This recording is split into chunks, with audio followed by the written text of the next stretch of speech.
It's time for Dodger Baseball. Live from Dodger Stadium, Sportsnet LA presents the Dodgers as they take on the Arizona Diamondbacks.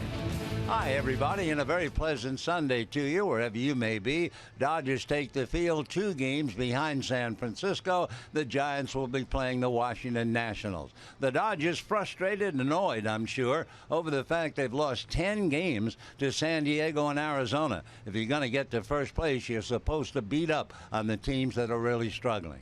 Today is also a trading day, and a couple of them have happened already. Tyler Clippard, an Arizona Diamondback last night, is a New York Yankee today. He's been traded for a minor league player. Cleveland made some noise. They made a big deal getting the elite closer, that would be Andrew Miller, and they surrendered 4 minor league players. One other trade is in the air. From Milwaukee to Cleveland would be catcher Jonathan LaCroix. There's an argument about 2017, so that one is still not concluded. A reminder, the trading deadline, that'll be tomorrow at 1 p.m. here on the coast. Oh, by the way, the pitchers for today will be Patrick Corbin, he's 4-9, Bud Norris 6-9, and that'll be that. Pull up a chair, we got a good one coming up, and a whole lot more right after this.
afternoon to you, wherever you may be.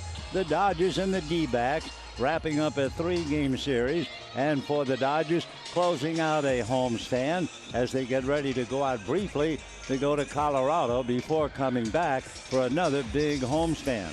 On this one, the Dodgers, remember, split 2 games with Tampa Bay, and now they're finishing up.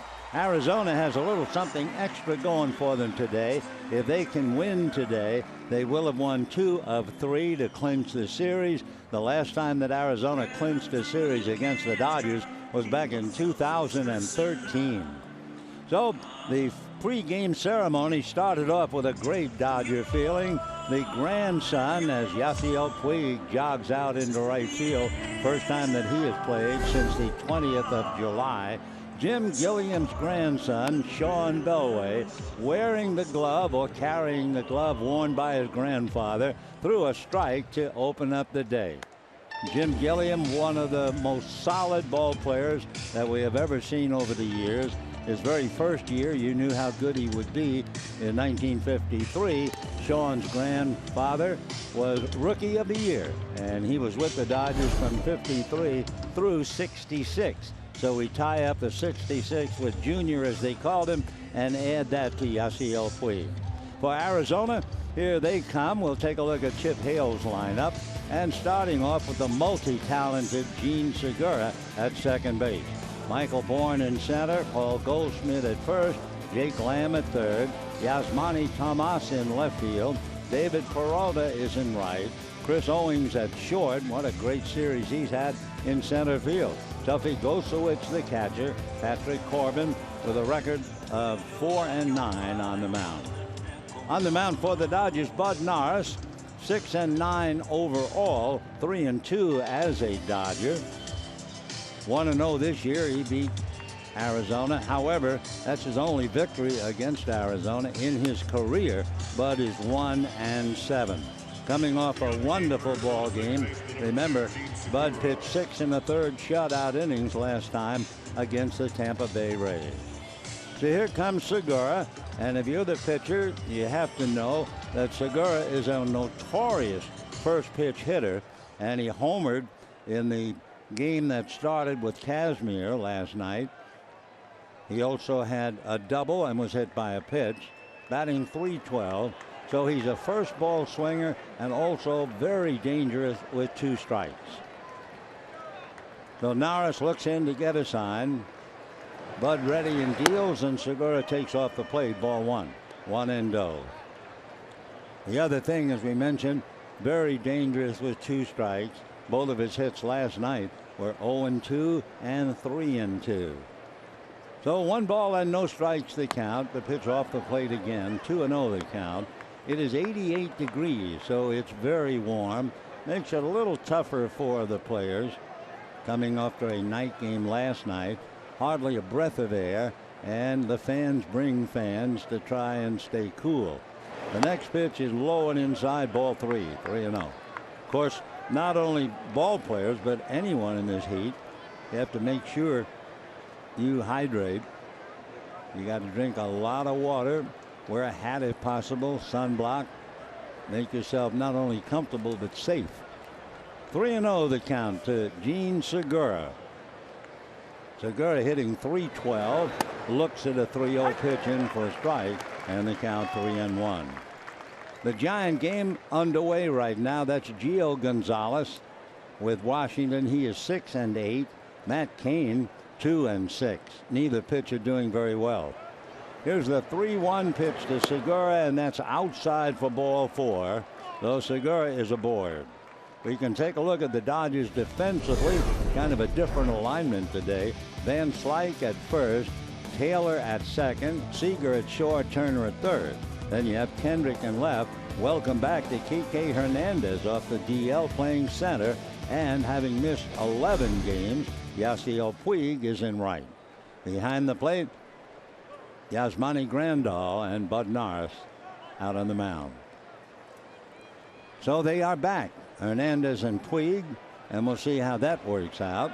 Throw to first, and Segura just does get back. Segura is a very good base runner. He's a multi-talented player, and he has stolen 17 of 24. He draws another throw and dives back. Arizona is very dangerous, and you say, well, sure, they're in last place, 17 games back, but they're dangerous because they have nothing to lose, no pressure. You want a double steal as they did the other night? Why not? You want to run Segura? Why not? Norris set, watching, still watching. Now Bud ready and delivers, and the first pitch in for a strike to Michael Bourne, and the count 0-1. Bourne started in center field in the first game, made some wonderful plays defensively, and then gave way to Owings and pretty much sat down last night, finished up in left field. Bourne had an infield single in the first game. The next pitch swung on and missed, and the count 0-2. Segura, who walked at first, no ball, 2-strike count to Bourne, and Paul Goldschmidt on deck. Scott Van Slyke now going to the mound along with Grandal, and let's see, did Bud Norris do something and hurt himself? Dave Roberts is going out to the mound. So Norris walked Segura, had the count no balls and 2 strikes on Bourne, and something happened. Of course, you take for granted a pitcher, any pitcher, but actually what they do is contrary to the way they're built. If you use your arm naturally, the best sport would certainly be bowling. That's the way the arm was designed, to swing down like a pendulum. So when you're a major league pitcher, minor league pitcher, amateur pitcher, every time you throw a ball overhanded, sidearm, it's really against the way your body was built.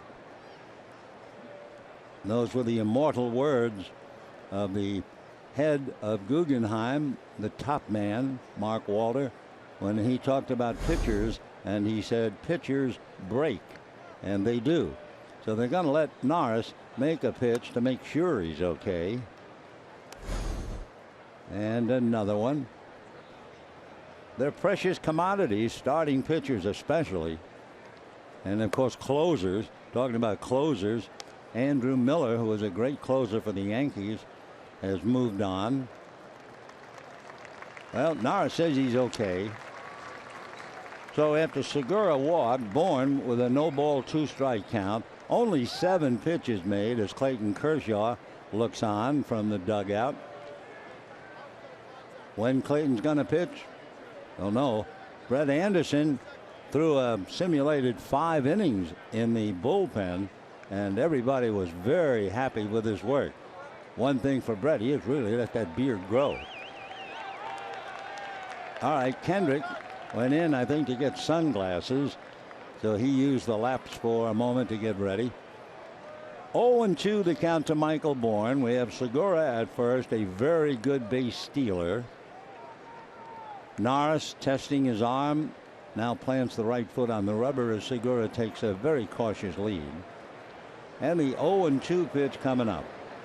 Norris ready, checks, still checking, now comes to the hitter very high. 1 ball and 2 strikes the count. Michael Bourne, who has had a wonderful career, and he is certainly far from finishing, but he started as a 4th-round pick by the Phillies out of the University of Houston. The 1-2 pitch on the way, and that's a little low. That balances things. 2 balls and 2 strikes. So Bud Norris, with a record of 6-9, 3-2 since he put on the blue, beat Arizona last time out. Bourne, 34 years old, couple of days after Christmas. Throw to first, Segura back on the bag. First base coach Dave McKay over to say something. Arizona begins the day 17 games out of first place. They've lost 7 of the last 10. One good sign for Arizona, they're actually 500 on the road. 26-26, which is the same as the Dodgers play on the road. Bourne fouls it away. The Giants, until their most recent troubles, were very consistent in winning both home and road. Chip Hale, for whatever reason, and that's really bad business, isn't it? To break even on the road and play poorly at home. And that's where the cash register is. Arizona 17 wins, 35 losses at home. 2-2 the count. 2-2 pitch on the way is low. So we'll see if they play run and hit. Michael Bourne has grounded into only 3 double plays. He has struck out only 59 times. So you have to believe that they will run Segura. We'll see if they do. Norris out of his stretch, looks over at Segura. Still looking. There goes Segura. And the pitch is line foul down the right field line. And the count 0-1. So Bourne hits it hard but foul. And they'll try it again. 3-2. Michael Bourne's dad is a petrochemical operator. His mom is a record keeper at Texas Children's Hospital. His dad taught Michael how to play, and he also taught another kid how to play by the name of Carl Crawford. So 3-2 the count. I figure Segura goes again. Yep, he's off and running. And Bourne, meanwhile, pops it up. Seager lost the ball. Coming over now is Taylor to make the catch. Corey Seager looked up, and you could tell right away, where is the ball? And luckily, Taylor had a better angle. And again, Dave Roberts going out to the mound. There's something wrong with Bud Norris. Now, normally, for a manager to go to the mound twice, the pitcher would have to come out. Of course, this is another problem, trying to avoid a career-type injury. So the Dodger bullpen, a lot of guys getting ready just in case. Ross Stripling, who knows all about injuries, kind of swinging his arms around. So I'm sure Dave Roberts is saying, look, Bud, I know you want to pitch, but it's crazy to hurt yourself. And Norris is going to come out. So too bad. He pitched well against Tampa Bay. And now comes back. And I don't know if he hurt his arm, but something's wrong. So he got Bourne on a pop fly to Taylor. Segura holding at first. Ross Stripling is coming in, and he is coming in technically replacing an injured pitcher. That means he can warm up for as long as he wishes. Warm up until he feels he is ready to pitch in a major league game. So Stripling will take the mound, and it'll be a while, and we'll be back after this.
As possible and get ready to pitch.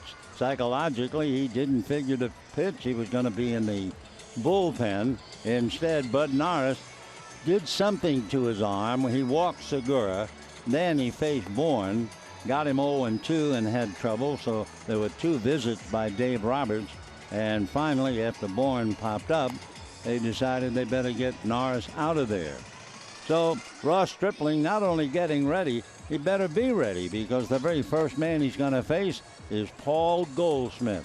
And as we chew on that, we'll be back after this.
Here at Dodger Stadium, Ross Stripling, remember, can take all the amount of time he feels to need to go against major league hitters, and especially Paul Goldschmidt.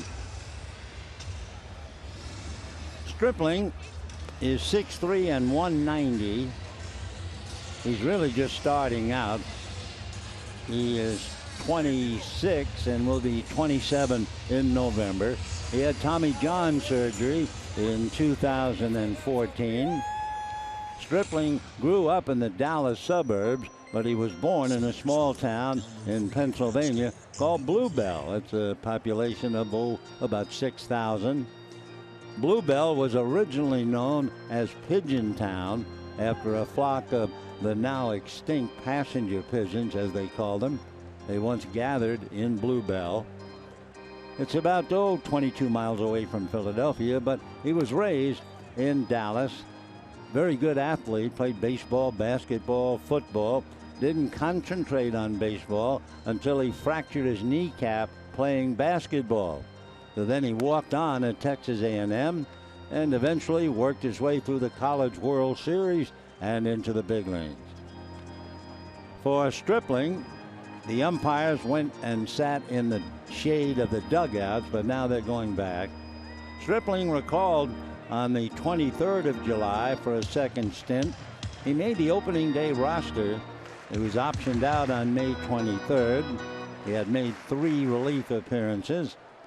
Then he was called back up after making his debut against the Giants and pitched 7 1/3 hitless innings. That was way back on April the 8th.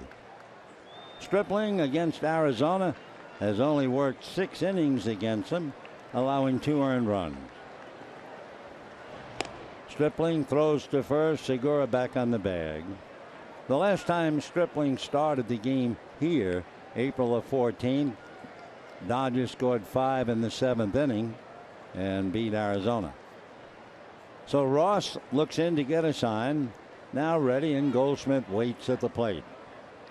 Stripling ready, comes to the plate with a fastball in for a strike, and the count 0-1. For Goldschmidt, well, last night very quiet. 0 for 4, struck out, flied to right, lined out to short, and hit into a force play. Goldie the game before had 2 singles and a double. So Segura at first, he walked. Stripling at the belt. And the strike one pitch taken just off the plate. By the way, for Bud Norris, unfortunately, Bud able to make only 13 pitches.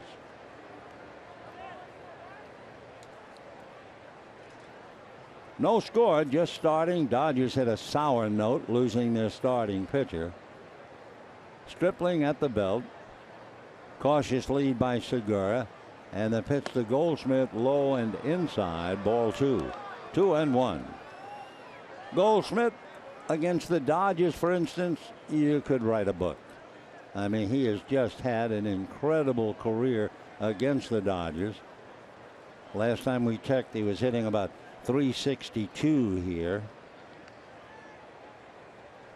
And what credentials.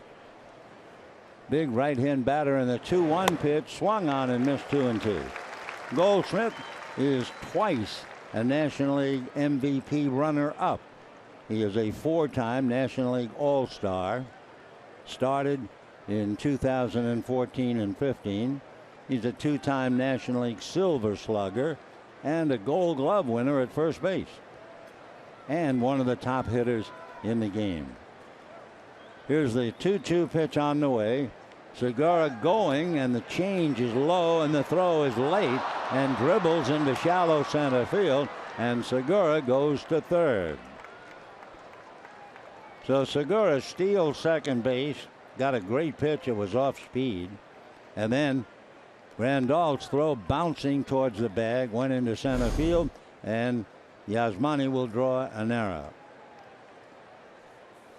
So just like that, the leadoff man's at third, 1 out. Goldschmidt trying to pick him up. Goldschmidt, among other things, has 4 sacrifice flies. Dodger infield is back. First inning, no score. And the leadoff man, Segura, at third with 1 out. Bud Norris started, made 13 pitches, and had to come out. So Stripling rushed into the breach. And the first man he faces is Goldschmidt. 3-2 the count to Goldie with Jake Lamb on deck. And the 3-2 pitch is fouled away. That might have been out of the zone. Hard slider away. And Goldie with 2 strikes couldn't afford to take it and fouled it off to the right.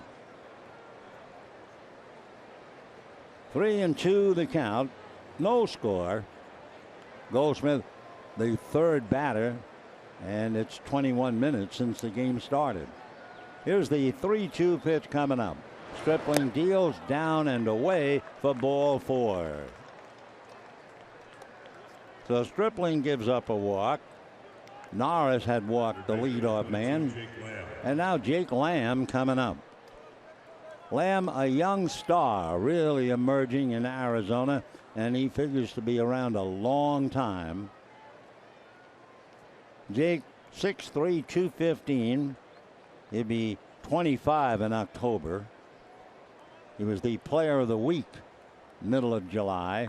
21 home runs, 65 RBIs, and wearing out the Dodgers, hitting .361. So there's a 1-2 punch in that Arizona lineup, certainly against the Dodgers. Paul Goldschmidt and Jake Lamb. Runners at the corners, 1 out. First pitch swung on and foul back. Grandal losing his mask, and the count 0-1.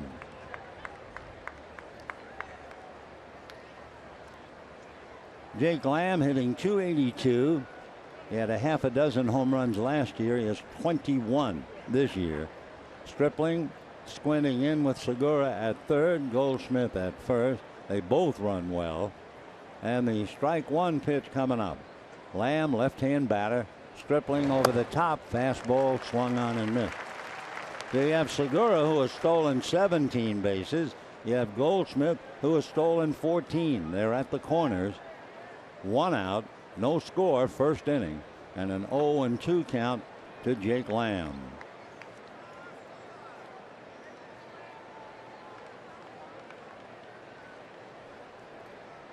Stripling again ready, looks at the runners. Strike 2 pitch, and Lamb swings. Little ground ball up the middle.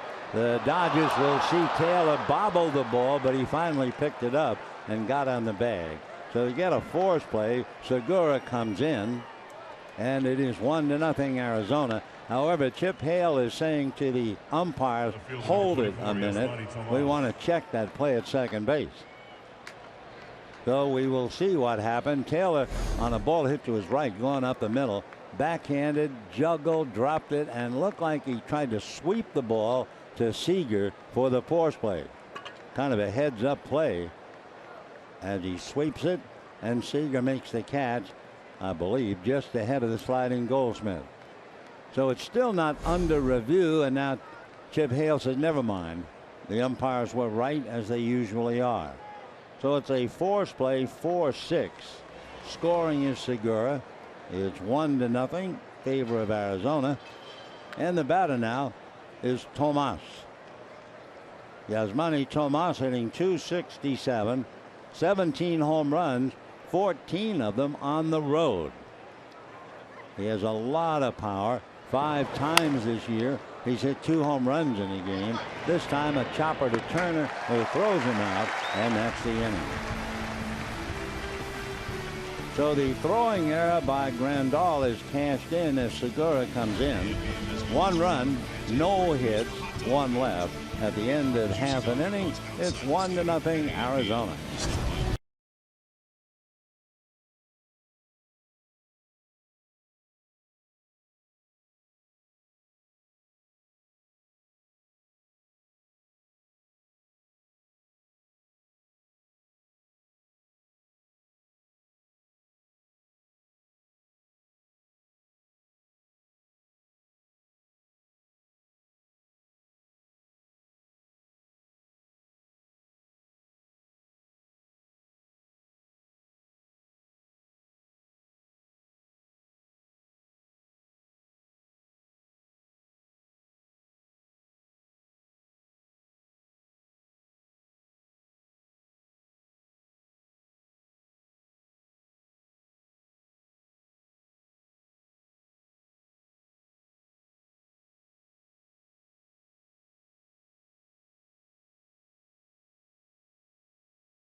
The base hit, leading 1-0, and in the bottom of the first inning, we'll take a look at the Dodger lineup.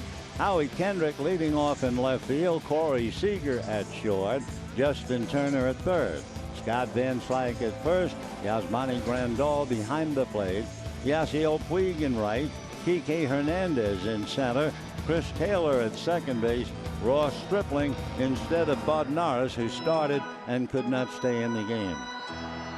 Patrick Corbin is on the mound, a veteran with a record of 4-9. He had Tommy John surgery in 2014. He was born upstate, Clay, New York, still lives there. 6'2", 190, and the left-hander's first pitch in for a strike to Howie Kendrick. So Kendrick trying to get this started back in the right direction, hitting .270, having a great July where he batted .352, fouls it away. We mentioned earlier that Arizona is a far better team on the road than they are at home. And actually Patrick Corbin sums it up for Chip Hale, because Corbin, like the team, wins on the road and can't get out of his own way at home.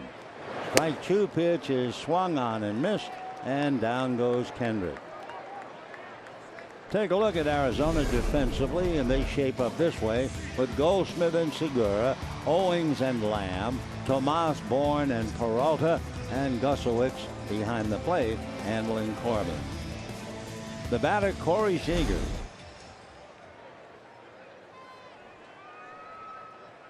Seager off to another great start, hitting .307, 17 home runs, 47 runs batted in. A young all-star takes ball 1. Just to give you the numbers on Corbin, he is 4-2 on the road. He is 0-7 and an earned run average of about 7 in Arizona. 1-0 pitch, little low, 2 balls and no strikes. In looking at Corbin, he struggles through the first time in the lineup, gets a little better the second time, and then is very sharp the third time. Fastball fouled away. That would be in direct contrast to somebody like Kenta Maeda, who does exceptionally well the first 2 times and is usually sent out on his shield in the third time, which happened when Maeda pitched here. He was knocked out in the 7th inning. 2-1 pitch, and that's late breaking but stays inside, and the count 3-1. Corbin, if he is on the game, you'll see a lot of ground balls. Patrick ready, checking, and here's the 3-1 pitch. Seager hits it foul off to the left, out of play. Corbin facing Seager. Patrick was originally a 2nd-round pick by the Angels way back in 2009. Never made it. Came up to the Diamondbacks in 2012. Patrick's 3-2 pitch is swung on line to left field. That's going to land for a base hit. Tomas over to get it and gets it back in. So Corey Seager continues to play brilliant ball with a line drive single to left, 1 out, and that'll bring up Justin Turner.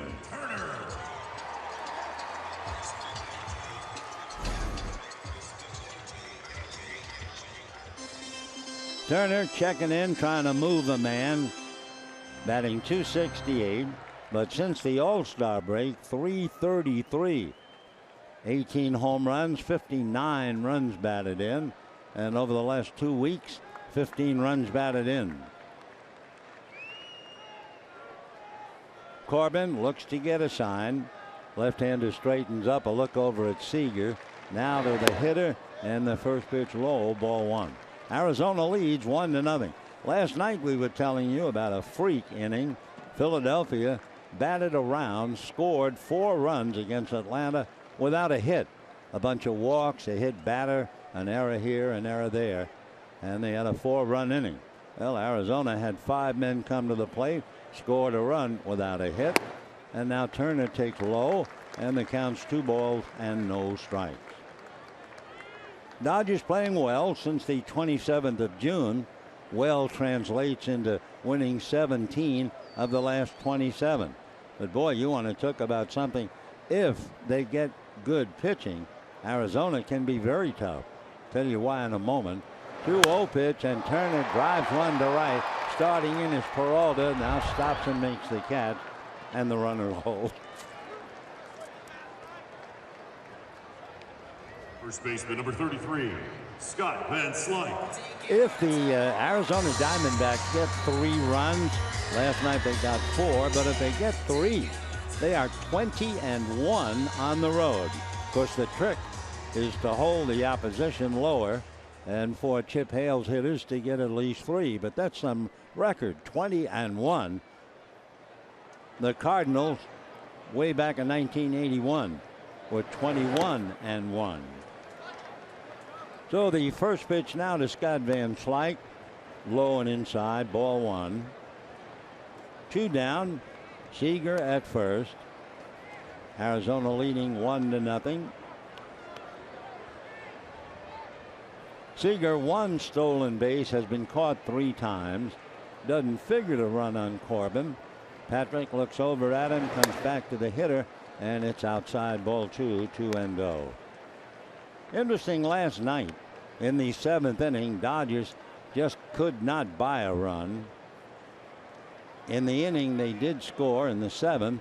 Van Slyke had singled and stole second, or at least tried to steal second, and he was thrown out.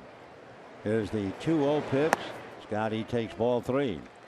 Wondered about that, and then I read that Dave Roberts had said no, Scotty was running on his own, just trying to make something happen.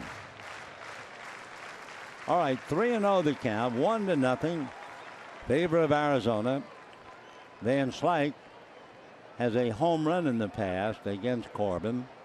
Patrick's 3-0 pitch is taken for a strike. Van Slyke with 5 hits, a double and a home run, comes in batting .278 against Patrick Corbin. Corbin had his best year in 2013. He was 14-8, and then 2014, up jumped the Tommy John surgery. Well, there's ball 4 to Van Slyke. So the Dodgers now have 2 on, 2 out, and Yasmani Grandal coming up. Grandal, the switch hitting catcher with a left-hander going, turns around to bat right-handed. Right-handed, he's hitting .257. Left-handed, only .203. The difference is when he bats right-handed, he doesn't have near the power that he does batting left-handed. 14 home runs, 13 of them batting left-handed, putting up big numbers. Hitting .211, that's not much, but 14 home runs, 40 RBIs. He'd be second among major league catchers. 2 on, 2 out, first inning, 1-0 Arizona. Corbin trying to get out of the inning. We mentioned he has a lot of trouble in the first inning, and his fastball is low. Ball 1, 1-0. It's amazing how the pitchers follow the numbers. They are so consistent. If you read that they have trouble in the first inning, sure enough. If they have trouble first time through the lineup, sure enough. And that fits Corbin. Patch outside, ball 2. In the first inning, the opposition is batting .337 against him. And the first time through the lineup, they're hitting .331. Though he is certainly not the pitcher that he was in 2014. When he won 14 and lost 8, he thought, here's an ace. Here's a left-hander that will build on that. And instead, he had to have surgery. 2-0 pitch on the way, and that's low. So Corbin digging a hole for himself. On deck, Yasiel Puig. Grandal with 1 home run, batting right-handed. So we'll see if that means he's taking. Puig hasn't played since the 20th of July. All right, Corbin ready.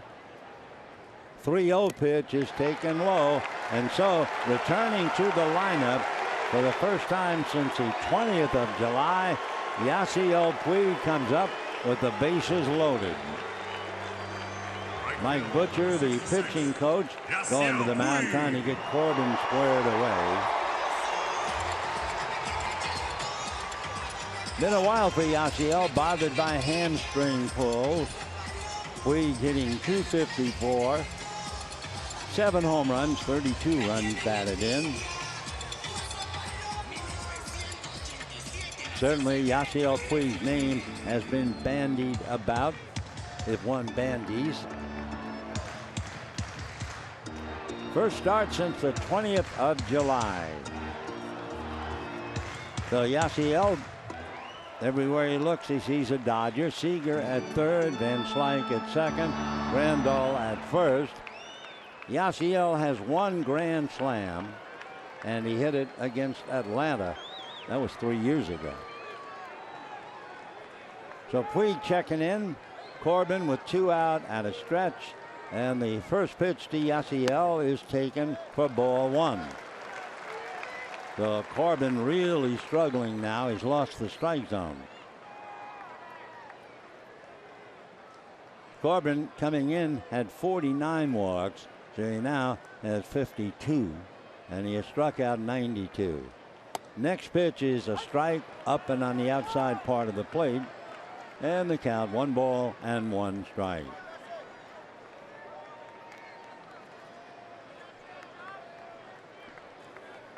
Puig back up and waiting. Dodgers everywhere. And the 1-1 pitch on the way. Corbin delivers, foul back, and the count 1-2. All of a sudden I can hear a voice from the past. It was Red Barber. And I can remember listening to him, and in this kind of a spot, he would say, FOB, full of Brooklyn. Well, FOL. So Puig with the count against him now, 1-2. Corbin ready and comes back low in the dirt, blocked by Gosowicz. 2-2 the count. Puig is playing against a hitter, against a pitcher. He's been a hitter. He's batting .333 against Corbin. 4 for 12 with a double and a home run. 2 balls, 2 strikes, 2 out, 3 on, first inning, and it's 1-0 Arizona. Big pitch coming up now as the Dodgers try to get out from under. Corbin ready, checks, and the pitch is taken low on a check swing. With a breaking ball, and Yasiel just did hold up. 3-2 the count. Started to go down after it. So 3-2 with the bases loaded. Hitting behind Puig, Kike Hernandez. Big moment, especially for Patrick Corbin. Seager, Van Slyke, and Grandal are out there. Puig in and out of the box, so a timeout for the moment. Corbin, 27 years old, getting a little older here. Trying to get out of a bases loaded situation. 3-2 pitch to Yasiel Puig. Swung on, ground ball to third. Racing to the bag is Lamb, and just did get there. Just did. Van Slyke almost beat him to the bag, but not quite. So Corbin out of the jam. The Dodgers, however, want to review the play. It was very close. 2 feet, one belonging to Lamb, the other to Van Slyke, and the question is which foot hit the bag first. Boy, it was close. Van Slyke hit the top of the bag. Lamb's foot hit underneath the bag. So wait a minute. And now Dave Roberts puts his hands up, meaning the headset, telling the umpires to talk to New York. So it is under review. With the bases loaded and 2 out, Puig a ground ball to third, and the issue was between Van Slyke coming down and Lamb racing to the bag. Boy, how close. The crowd, of course, seeing it, let's face it, with their hearts as well as their eyes. You take another look. Wow, how tough a call is that? If I had to guess, I would think Lamb's foot might have beaten Van Slyke to the bag. But if so, you talk about bang bang, it was more than an eyelash. So certainly a play worth reviewing. If the Dodgers lose it, it's the end of the inning and they're down 1-0, and they are calling him out. Yeah, it was close. It really was. But if he were just looking at the play, you could see Lamb's foot going to the bottom part of the bag and Van Slyke to the top part of the bag, and that's the difference in the play. 1-0 Arizona.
long first inning, a very frustrated Scott Van Slyke.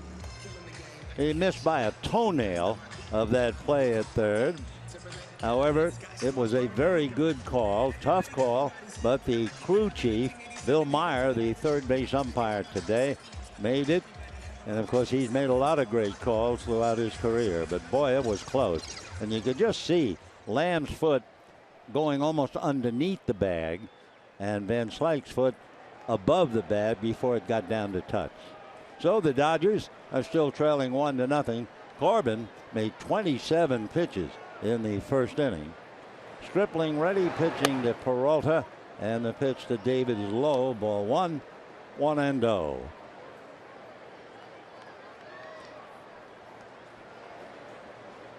So the first inning took 44 minutes. 1-0 pitch on the way. That's high. However, that figures. I mean, if you're ever going to have a slow, arduous, poorly played game, it's usually on Sunday after a string of night games. Add to that 88 degrees. And the pitch inside to Peralta. David, a once-upon-a-time pitcher in the St. Louis Cardinal chain, couldn't cut it. Decided to be another Rick Ankiel, and he turns out to have had a better career. Made himself an outfielder. Hits a ground ball smothered by Van Slyke. Underhands in time to Stripling, and they get Peralta. One away. Shortstop, 16, Chris Owings. Chris Owings, we've seen him play, but first a second look. Nice play by Van Slyke, feeding Stripling, coming over. Chris Owings, we've seen him play a lot of second base, a lot of shortstop. We hadn't seen him play center field. He's played 40 some odd games this year. And boy, he was dazzling out there. With the bat, he was 1 for 4, doubled to drive in a run, and scored one himself. Takes ball 1. Owings also had a base hit and drove in a run in the first game.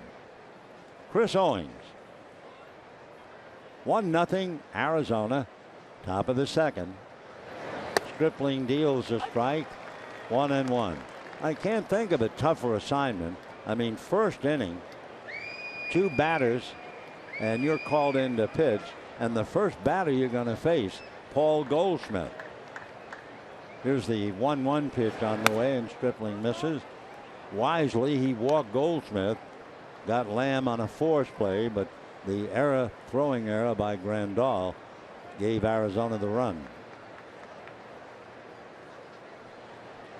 2-1 pitch coming up. Owings swings. It's a high drive to right center. Enrique Hernandez, first day off the E-Dale, and makes the catch for the second out.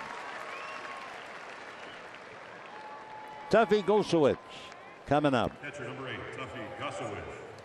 We saw Wellington Castro pretty much every time the Dodgers in Arizona play. Tuffy Gosowicz up and down. Back up right now. Doing well here at Dodger Stadium, hitting .368, but he's not that kind of a hitter. Gosowicz takes a strike. Tuffy hitting .192. Arizona got a run in the first inning on a couple of walks, stolen base, and an error. Strike 1 pitch off the plate, and it's 1-1. Patrick Corbin waiting on deck. Corbin, by the way, pretty good hitter. 1-1 pitch, lifted foul, out of play down the right field line. 1-2 the count. Patrick Corbin has 14 base hits. He's the top hitting pitcher. Right behind him, Jake Arrieta, Francisco Liriano.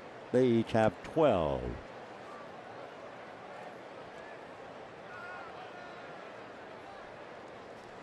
Stripling deals in the dirt, kicks away, and a 2-ball, 2-strike count. We have 2 out here in the second inning. 1-0 Arizona.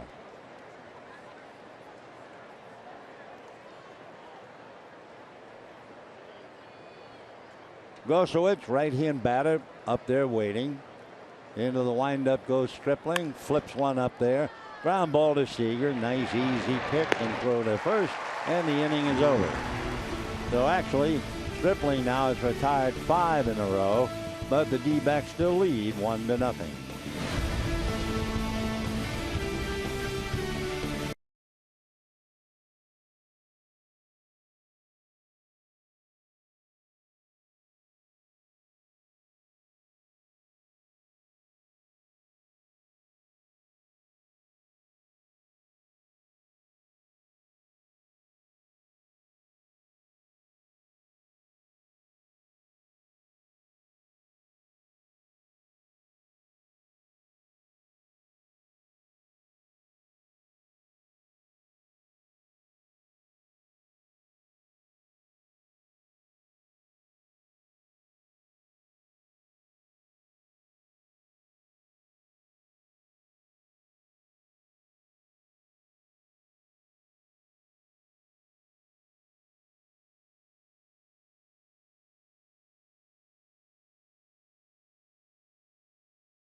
Dodgers Pirates, and you can have a Magic Johnson Garden Gnome if you come to the ball game at 1:10. Magic Gnomes are available to the first 40,000 fans, so make your date August 14th. Dodgers Pirates, Magic Johnson Garden Gnome.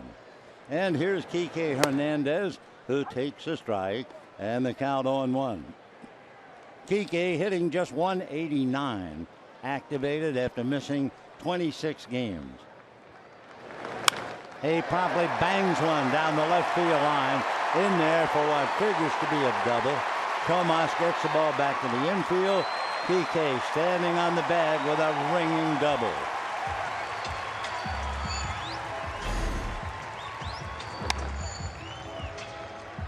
So the left-hander on the mound, the Dodgers dust off Enrique Hernandez, and Kike doubles in his first at-bat after 26 games on the sidelines. That would be his 6th double. So the tying run at second base, nobody out, 1-0 Arizona.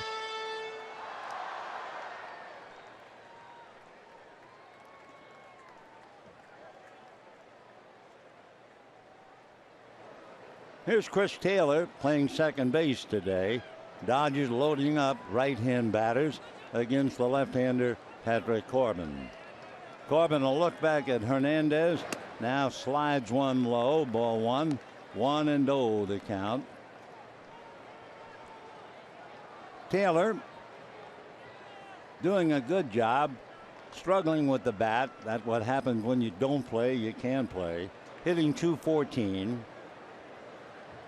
Taylor, over in the American League, had a couple of games under his belt. Swings and lifts one into shallow right, slanting over to Segura, and makes the catch. Tough play. Those sunglasses really glistening as he looked up into the bright. So a nice play by Segura on the pop fly. Hernandez holding at second base. Ross Stripling. And Ross Stripling will be coming up.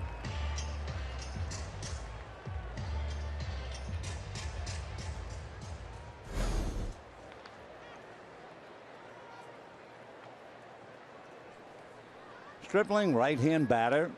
On deck, the leadoff man, Howie Kendrick. Kike, pretty good lead at second base.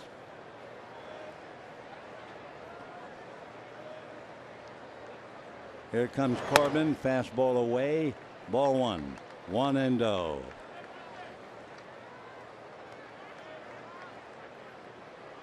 When Corbin was a kid growing up in upstate New York, he was a big Yankees fan. He admired Andy Pettitte the most. Here's the 1-0 pitch on the way. Patrick deals, swung on and missed at the plate, and the count 1-1. Corbin was a very good football kicker. In fact, he broke his high school's record, most three-point field goals in a single game.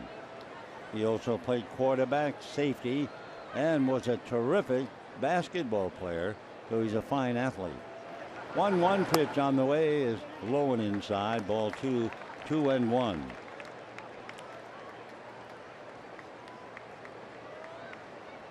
Ross Stripling in relief of Bud Norris.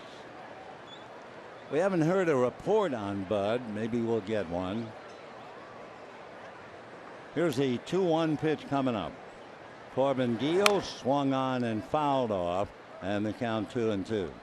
Patrick Corbin, I don't know if he still does it or not, but back in 2013, he began wearing a mouth guard.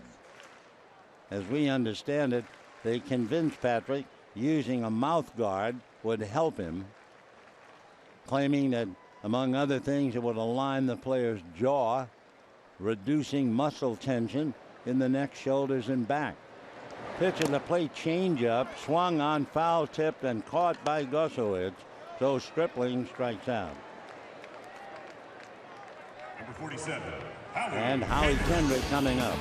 Well, we're running out of July, and here have been the Dodger hot hitters. Kendrick leading the way at 348, Seager 340, Gonzalez 318, and Justin Turner 305. So Kendrick, last couple of at-bats in July. 2 down, runner at second, 1-0 Arizona, bottom of the second inning. Corbin ready, delivers, and it's fouled away upstairs, and the count 0-1. About that mouth guard, among all other things, theoretically, it's supposed to translate into an uptick in a pitcher's velocity, and Corbin says he's actually seen it. Of course, he had that very good finish in 2013.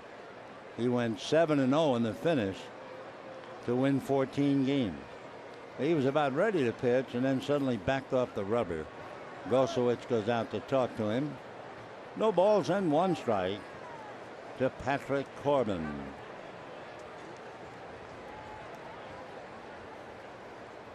Signed by the Angels and traded by the Angels, minor league deal. It involved, among others, Dan Harron. The pitch to Howie Kendrick, big swing and a miss. 0-2. The Angels picked Corbin in the second round. Diamondbacks traded Harron to the Angels, and among others, got Corbin. 0-2 to Howie Kendrick. Corbin set at the belt. Hernandez at second base, and the pitch is swung on and missed. The out will have to be recorded at first, and that's it. So Kendrick strikes out a second time. The Dodgers leave Hernandez, who doubled, and at the end of 2, it's 1-0 Arizona.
1-0 favor of Arizona.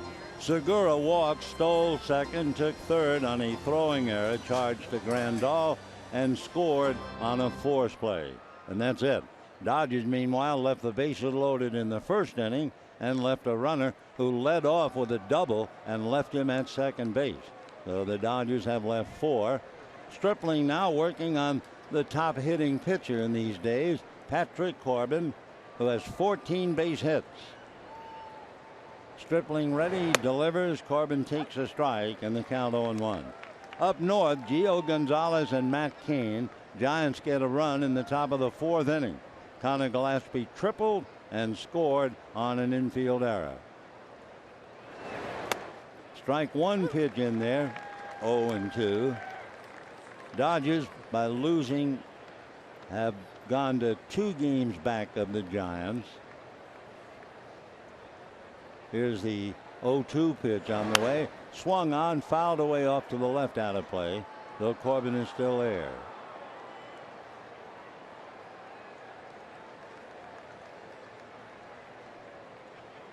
Ross Stripling having to come in and replace Bud Norris after Bud made 13 pitches. Comebacker handled nicely by Stripling, the play to first in time for an out. 1 out, 3rd inning, and Gene Segura coming up.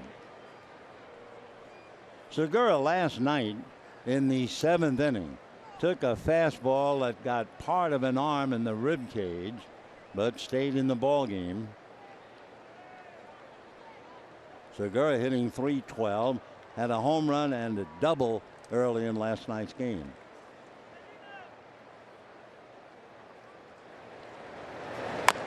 And a little nubber out in front of the plate, picking it up as Grandal to make the play. Nice backhanded effort by Scad Van Slyke because Grandal threw a bit of a sinker. The good play. It goes 2-3. Number 1, Michael Bourne. 2 down. Michael Bourne coming up. Bourne popped up in the 1st inning. Scott Van Slyke doing a very nice job wherever they play him. First base and the outfield. Very reliable. All right, 2 down, bases empty.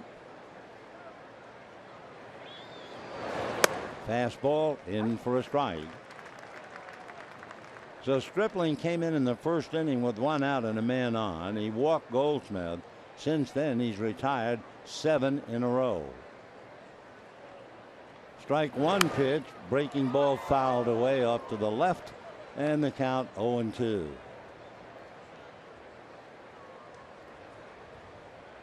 No balls and 2 strikes to Michael Bourne. Paul Goldschmidt on deck. Rubber game of the 3-game series. Very important for Arizona. Pitch is low. Should Arizona win this game, they will have won 2 of the 3 to win a series from the Dodgers for the first time since 2013. 1 ball and 2 strikes. Bourne shies away from a pitch high, and the count 2-2. Number 2 hitter means so much to Arizona with Paul Goldschmidt on deck.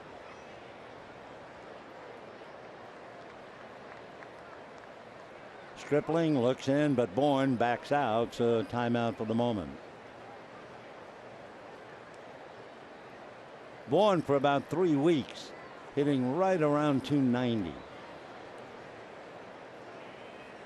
Stripling ready, right-handed deals, a little high, ball 3, 3-2. So this is a very big pitch with Goldschmidt waiting.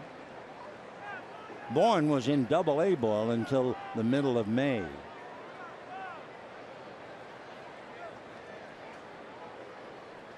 Three and two down, bases empty, and Bourne takes strike 3 call. So down goes Bourne, 1-2-3 inning, 8 in a row retired by Stripling. And the pitch just did run on the outside corner. Still 1-0 Arizona.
Welcome to Dodger Stadium. Hope you're enjoying yourself. Yes, a big wave.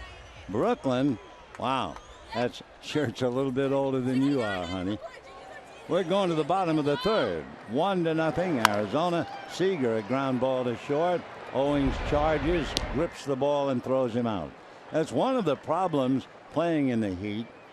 The fact the hands are moist and suddenly you have to make a grab and a quick throw. So Seager, who singled in the first time, grounds out. And the batter is Justin Turner, who flied to right field in the first inning. Patrick Corbin, Arizona leading 1-0 in the third.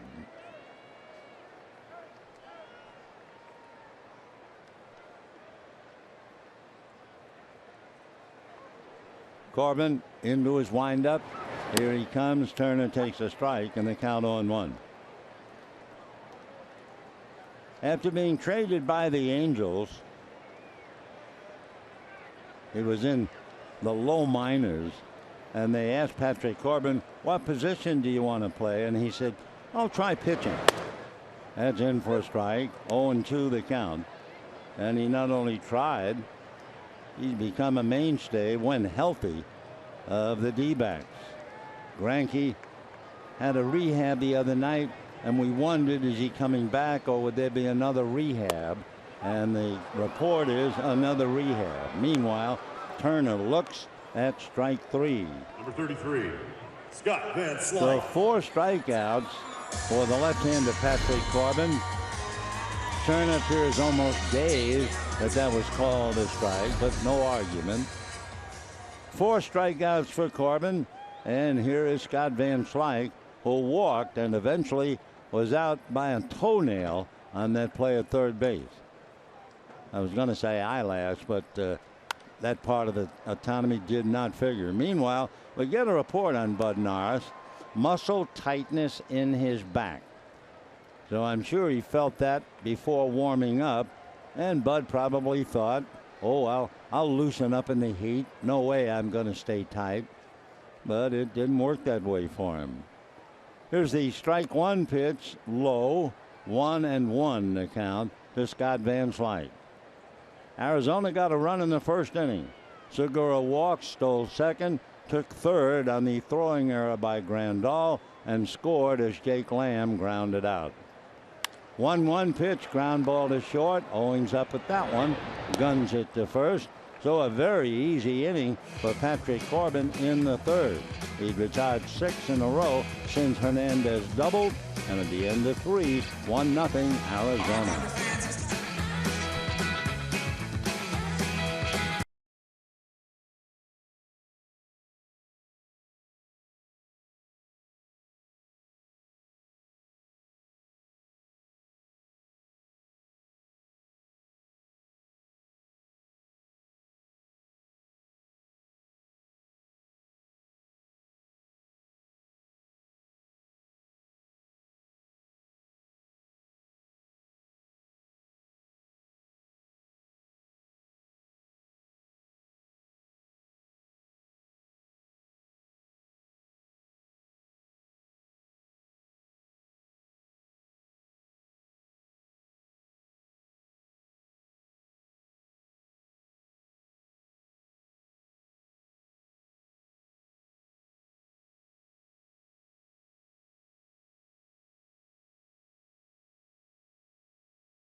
On Sportsnet LA is brought to you by the Dodge Challenger. Test drive one at your local Dodge dealer today. And by Jack in the Box. Taste the all-new Jack's Brewhouse Bacon Burger today at Jack in the Box for a limited time only at participating restaurants. A picture of Ebbets Field, kind of ghostly really with the lights on. Must have been some fog around the ballpark. That was September the 24th, 1957. The last game ever played there in Brooklyn by the Dodgers. They beat Pittsburgh. Little left-hander Danny McDevitt gave the Dodgers the win. Meanwhile, in the sunshine here at Dodger Stadium, Dodgers trail 1-0. Paul Goldschmidt leading off against Stripling, and it's popped up. Van Slyke fighting the glare and can't make the play. Unless you have tried to play, and especially if you have ever tried to play in the sunlight, even the sunglasses are not quite that effective. And playing first base, you're angling over, trying to get a good angle on the sun, and then he had no idea how far he was. He thought he was right next to the railing. He still could have moved over quite a bit, but that's easy to say. So now let's see about Goldschmidt given a second life. Check swing. They're going to give Scott Van Slyke an error. I think it was an error for not so much losing the ball. I think because he did not realize, and it's his ballpark, he didn't realize he still had plenty of room. So they give him an error.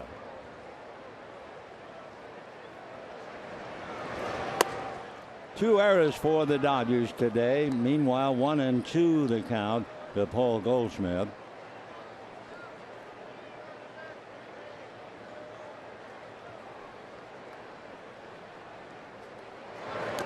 In the dirt, 2-2.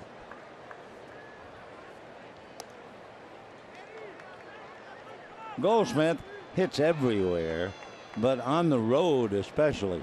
He's hitting .395 in the last 21 road games.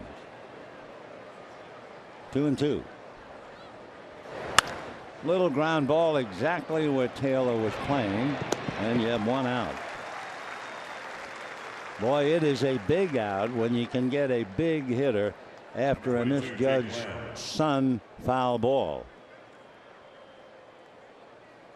9 in a row retired by Ross Stripling now that he got Goldschmidt. And the batter is Jake Lamb. The only run on a walk, stolen base, throwing error by Grandal, and then Segura scoring from third on a force play. And that's it. Breeze blowing from left to right. Most welcome, I'm sure, from the people out there in the right field pavilion. 1 ball and no strikes.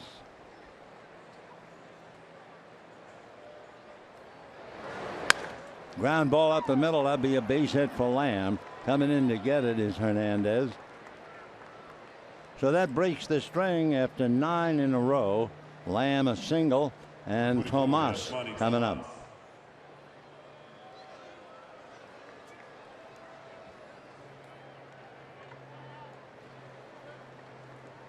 Yasmani Tomas grounded to third in the first inning. Tomas, way back in April, had the longest hitting streak of his career, 12 straight. He had a 14-game on-base streak. He hit a monstrous home run because he's big enough, strong enough to hit one. Fouls that away. His home run in Philadelphia, they said, traveled 460.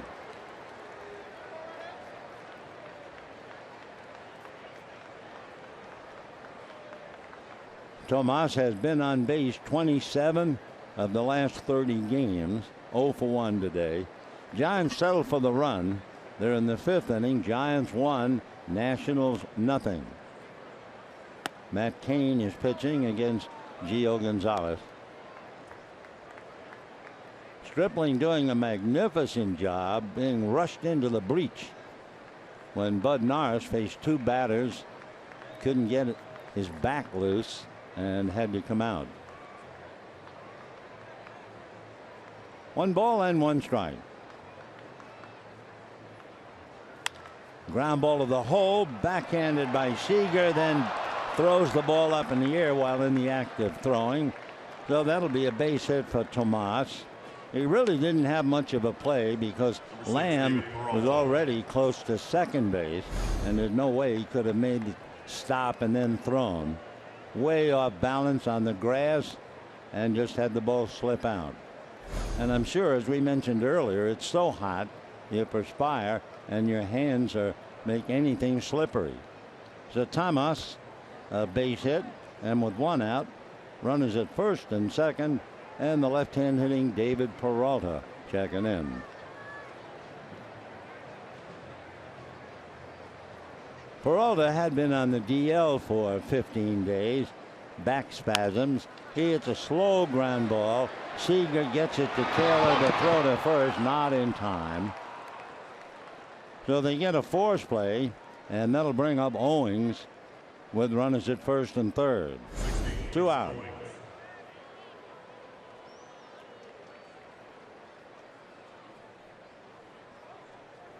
It's always amazing when you have a left-handed pull hitter.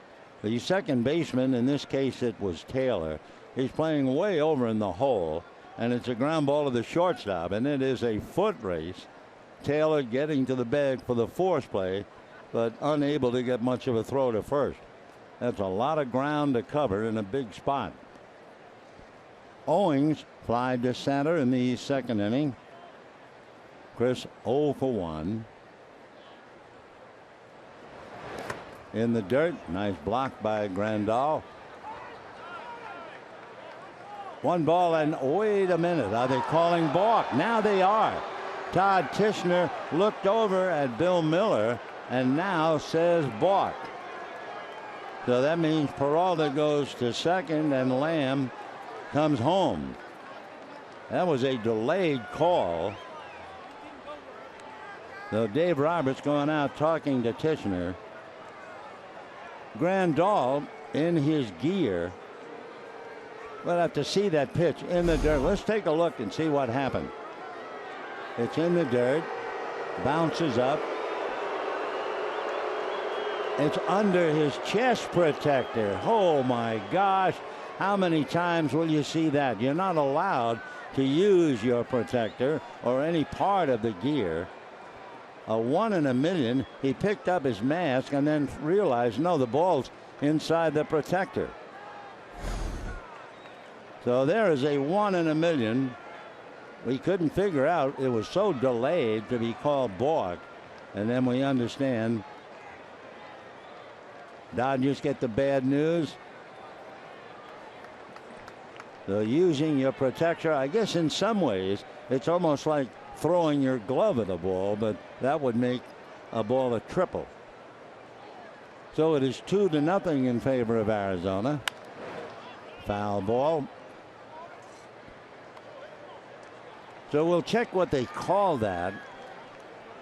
I don't believe I've ever seen it. Pitch in the dirt. Came up and we saw the mask come off, and Grandal first started to go for his mask, and then he had to reach underneath the chest protector for the ball, and that's when Todd Tishner called it. So it is 2-0 in favor of Arizona. 1-1 pitch on the way, taken off the plate. 2-1.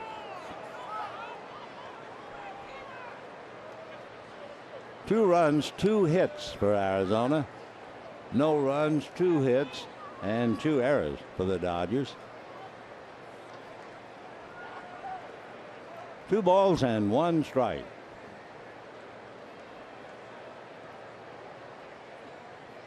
Two 1 pitch on the way, fouled off. They're going to call it catcher's interference, interfering with the play of the game by having that ball bounce in the dirt and then come up under the chest protector, which really is a 1 in a million call. Wow.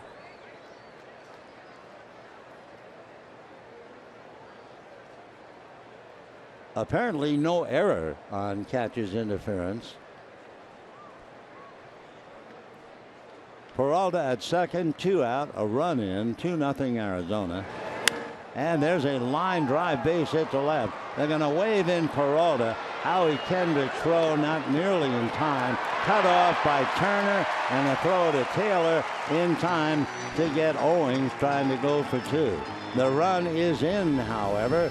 And remember the story that Arizona is 20-1 if they score 3 runs. Well, they are leading 3-0 as we go to the bottom of the 4th inning.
Arizona, and the man who was right in the middle of that call, Yasmani Grandal. Watch now, the pitch in the dirt, bounces up, hits his mask, and then he suddenly realized, wait a minute, the ball is underneath my chest protector, and it is ruled catches interference. And by the time Grandal dug it out, a run was pushed over the plate. So 3-0, and there's going to be a base hit in the left field. Tomas gets it back in, and Grandal 1 for 1 with a walk. Number 66, Yasiel Puig. Dodgers 3 hits. Seager singled in the first inning. Hernandez doubled leading off in the second, and the Dodgers failed to score. And then Grandal gets the base hit now. Yasiel Puig came up with a bases loaded in the first inning, hit a hard ground ball to third, and Lamb just did beat Scott Van Slyke to the bag for the 3rd out. Fastball grounded again, bobbled and rolls away from Lamb, and Puig is aboard. Lamb was so busy thinking double play that instead he makes a big error, and there are runners at first and second and nobody out.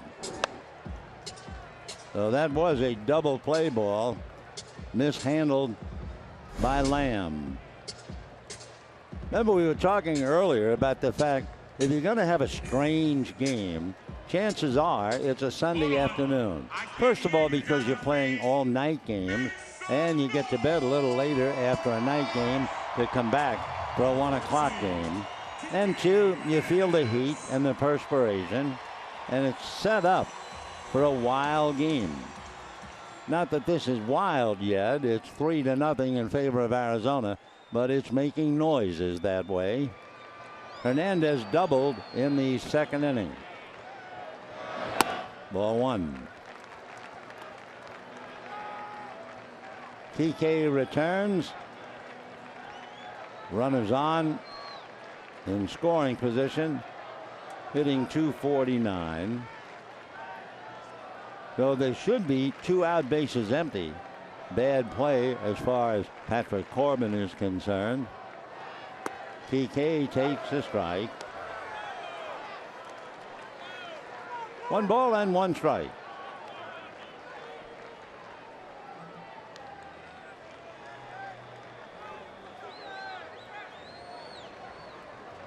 Corbin leaning on that knee, looking in to get a sign.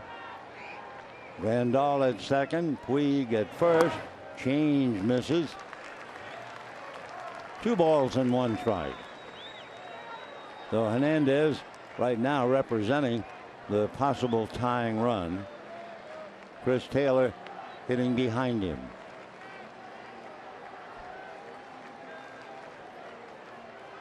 Two balls, 1 strike. And fastball at the knees. 2-2. 3 runs, 3 hits for Arizona. No runs, 3 hits, 2 errors, and that big play involving Grandal, the ball, and his chest protector.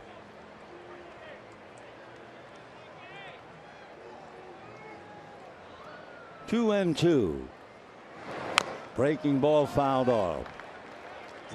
Patrick Corbin has made now 53 pitches. He had 1 long inning. That was the first inning when he gave up a base hit and walked a couple and got out of the jam. 2 balls and 2 strikes.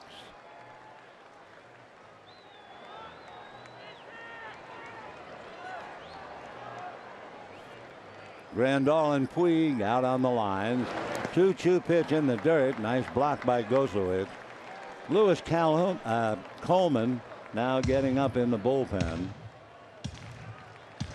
3-2, nobody out. The number 7 hitter at the plate. So we'll wait and see what that means as far as Ross Stripling is concerned. But your first thought is they would hit for him. 3-2.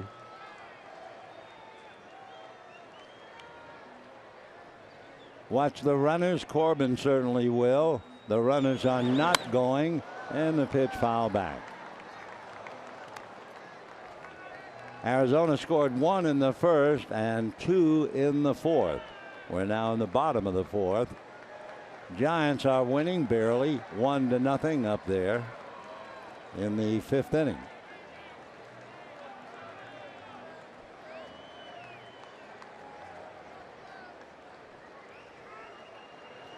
Corbin taking a long look.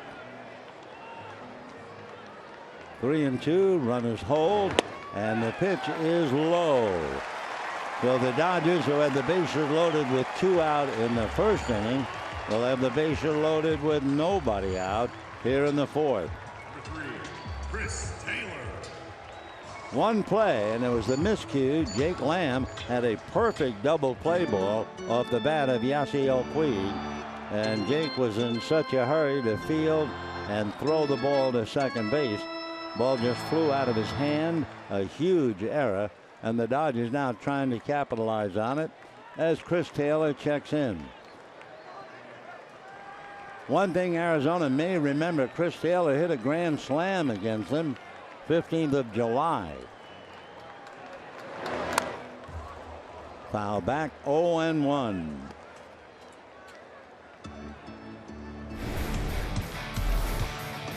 Here's the flashback as Taylor rides one deep into the stands. That was the grand slam that he hit. And it was hit for Bud Norris, ironically. So he's up there again, bases loaded, nobody out. 0-1 the count. Adrian Gonzalez out on deck, and a ground foul. So Gonzalez will be batting for Stripling. So Corbin gave up a base hit to Grandal. Then the big play. Hard ground ball to third. Double play ball had it. And instead, Lamb made a big mistake. So Puig was alive. Stayed at first. Hernandez walked to load the bases. And here it is 0-2 on Chris Taylor, who popped up in the second inning. In the dirt, blocked by Gosowicz.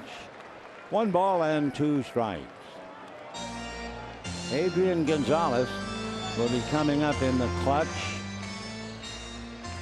Gonzalez hitting .284, but hitting over .300 in the month of July. Adrian has 9 home runs, 51 runs batted in, and if you followed the club, you know he is 1 home run shy of 300. So 1-2 the count to Taylor. And that's low. 2-2.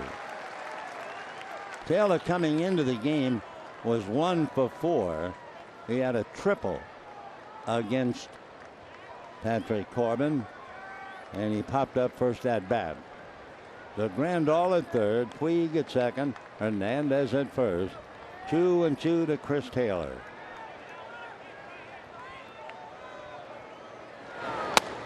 And ball 3.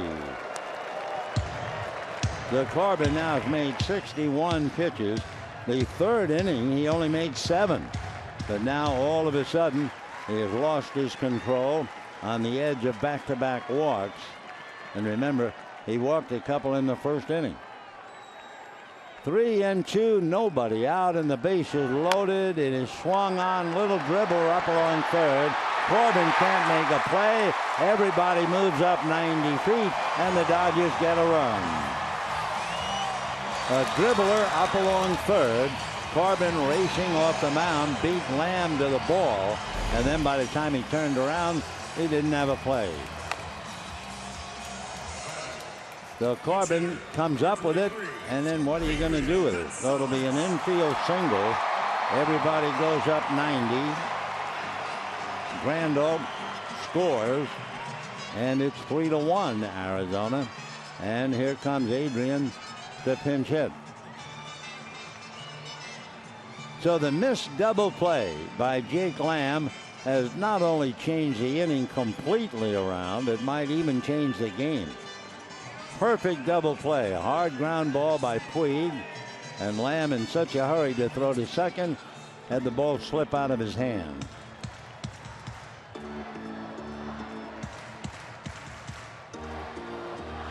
So the Dodgers get a break against the last place team, and here's Gonzalez trying to make the most of it. Bases remain loaded. Puig, Hernandez, and Taylor all out there. And the first pitch a strike to Adrian. 0-1. Gonzalez, not asked to pinch hit very often, is just 0 for 4. Strike one pitch off the plate.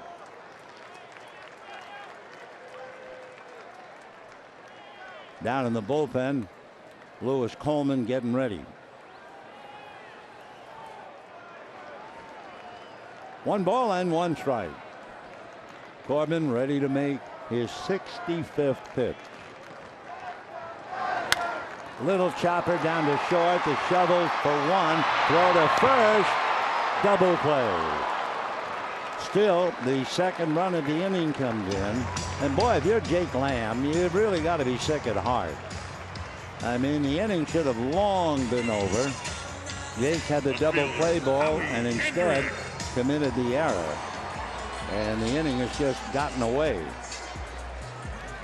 So on the force play, the Dodgers pick up a second run.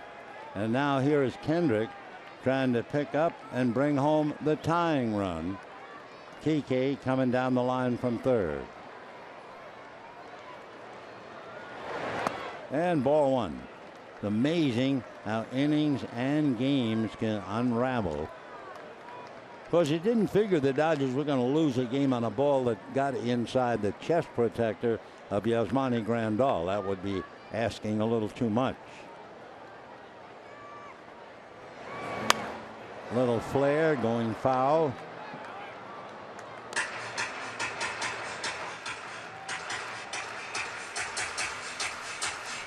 So Adrian Gonzalez hits into a force play, gets a run in, but he hustled down the line to beat the double play. 2 out, 1-1 to count.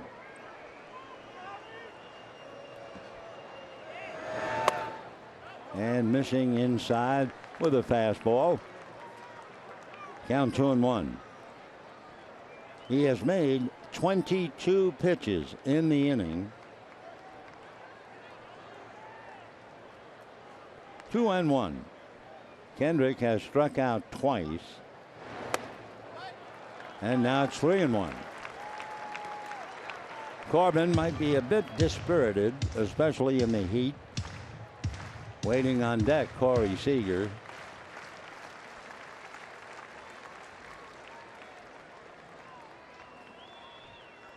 Three and one to Howie Kendrick. Hernandez down the line from third. And a base hit into right field. So the Dodgers have tied it up 3-3. And Lamb just keeps feeling worse and worse and worse. Well, all part of the game. Jake, of course, has helped all of his pitchers with that big bat. But that missed double play has really crushed Patrick Corbin. To Kendrick, a base hit to right, run batted in, and here's Corey Seager.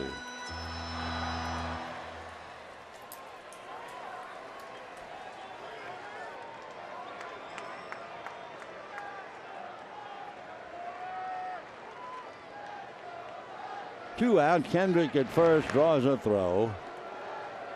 Seager single to left and grounded to short.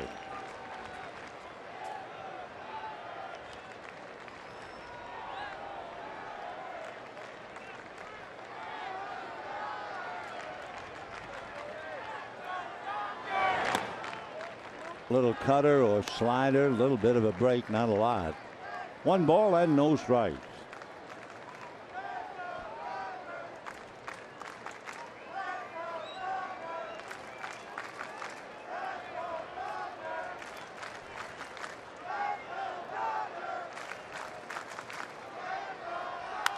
And that's going to go foul, off to the left, out of play. 1 ball and 1 strike. Corbin now has made 26 pitches in the inning. Patrick came in 3-6 lifetime against the Dodgers, but 2-1 here at Dodger Stadium. 1 ball and 1 strike. Seager fooled on the pitch, and the count goes 1-2. So Grandal single. Then Puig hit the double play ball, or at least it was a double play ball, but it got away from Lamb for an error. And that changed the inning and perhaps the whole game.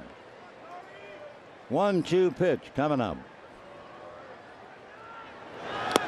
And a pitch down and away, waved at and missed, and Seager strikes out. But the Dodgers get a big break, wind up cashing again in for 3, and at the end of 4, a 3-3 tie.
Dodger Baseball on Sportsnet LA is brought to you by your Southern California Toyota dealers. Toyota's Summer Drive Sales event is going on now, where you can save big on the all-new Prius. 3-3 in the 5th inning. We have time to tell you the Giants in the 6th inning are leading the Nationals 2-0. Lewis Coleman is the new pitcher. In the bottom of the 5th inning, Matt Cain made 93 pitches, and finally they took him out. Madison Bumgarner pinch hit for Matt Cain and doubled. And then Jeff Samardzija ran for Bumgarner and scored on a throwing error. So for the manager, if there's a pitcher around, he'll use him. Lewis Coleman picking up and gets a strike. 0-1 to Goslowitz, who grounded out 0-1. Matt Cain pitched a great 5 innings in one way. 5 innings, hitless innings as well, but he made 93 pitches and he couldn't hang around. That's off the plate. 1 ball and 1 strike. But leave it to Bruce Bochy. Bumgarner doubles for Cain. Samardzija runs for Bumgarner, and they get a run. 1-1 pitch off the plate. Ball 2, 2-1. Goslowitz, then Corbin and Segura.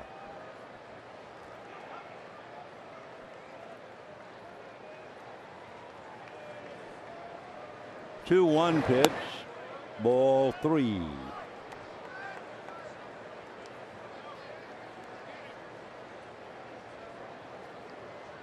Coleman in his 49th game. Good hitting pitcher in Corbin. Next. 3-2. Goslowitz, a backup catcher, and he fills that. Good scrambling catcher, works very hard. Not much of a hitter. 3-2. And a foul ball out of play.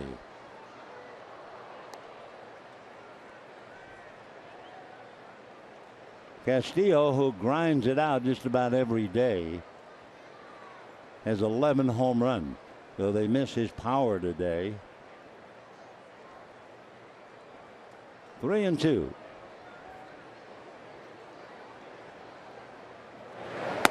And low and away, ball 4. So in a 3-3 tie, Coleman walks the leadoff batter, and Patrick Corbin coming up. Corbin hit back to the box in the 3rd inning, 0-1. To repeat, he has 14 hits. Right now, he's the top hitting pitcher as far as hits are concerned. Arrieta and Liriano have 12. Bumgarner had that big pinch hit double today. Giants lead 2-0 in the 6th against Washington. That's a strike. Corbin showing bunt. He does have 3 sacrifices.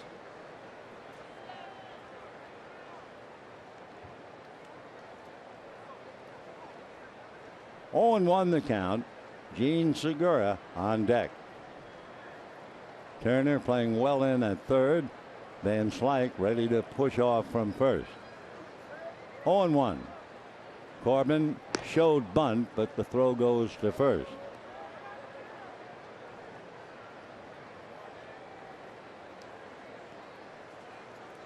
Corbin checking now with Matt Williams to see if the bunt is still on. Not showing bunt. Now he does. Then he swings. And the count 0-2.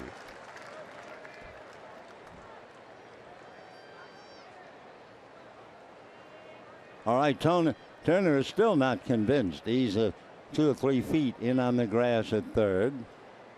Goslowitz at 1st, nobody out. 5th inning, 3-3.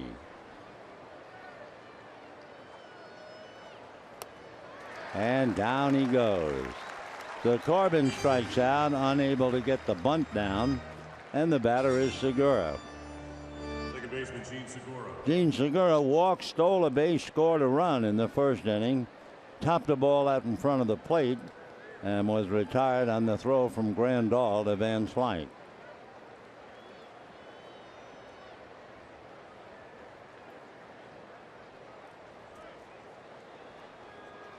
Segura came into the game hitting .312 and a strike. Jean has 9 home runs, 42 runs batted in. He has stolen 17, make it 18 with the steal today. So he gives you a lot, plus a good glove at second base. 0-1. Goes after a bad ball, hits a slow roller. Taylor comes up with it and gets him. Nice play. Segura chasing one way off the plate. Down to second base goes Gossowitz, and the batter will be Michael Bourne. Center fielder Michael Bourne. Bourne has popped up, struck out.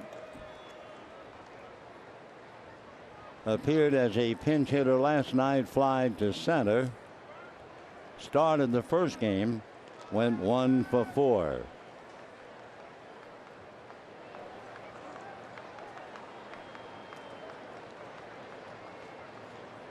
Bourne 2 home runs, 23 runs batted in, and takes ball 1. When this is over, the Dodgers will rest this evening. Then Monday they'll rest a little while, leave midday, go over to Colorado for 3, and then come home for another long homestand. When the Dodgers come back, remember, starting on the 5th of August. Big Papi and the Boston Red Sox on the weekend, followed by the Phillies, followed by Pittsburgh. That'll take them right through the 14th of August. 1 ball and 1 strike. That's a strike. 1-2 to count. I think Bourne's a little annoyed, thought the pitch was off the plate. Doesn't say anything to Todd Tishner. And the 1-2 count coming up. Gossowitz at second, 3-3 in the 5th. And on the corner again. Bourne can't believe it, turns and walks away. So 2 strikeouts for Coleman. They leave a man at second, and at the end of 4.5 innings, a 3-3 tie.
Break in the 4th inning, so they come up in the 5th inning, tied 3-3, and Patrick Corbin, who really had to labor in the last inning, will be facing Turner, Van Slyke, and Grandal.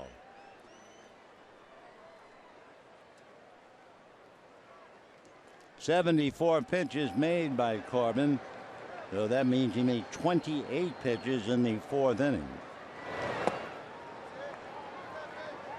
1 ball and no strikes. The count to Turner, who flied to right and struck out. We can also tell you Giants leading 2-0 top of the 6th inning, and the Nationals have scored a run. Anthony Rendon doubled in a run.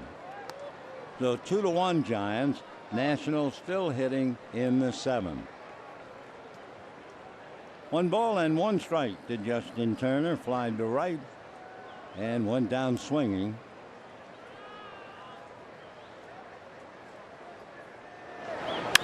And a drive to center and deep. Back goes Bourne, away back at the wall. Has to play it off the wall. Turner into second base with a double.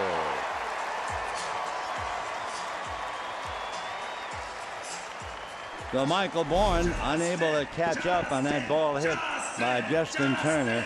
It was a pitch up, and Justin went after it. Bourne going to the track and conceded and played the ball off the wall.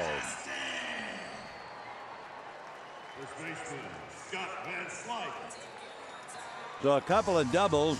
Kike Hernandez doubled in the 2nd. Turner now doubles here in the 5th. Dodgers 3 runs and 6 hits so far against Corbin. Van Slyke walked and grounded out. Strike.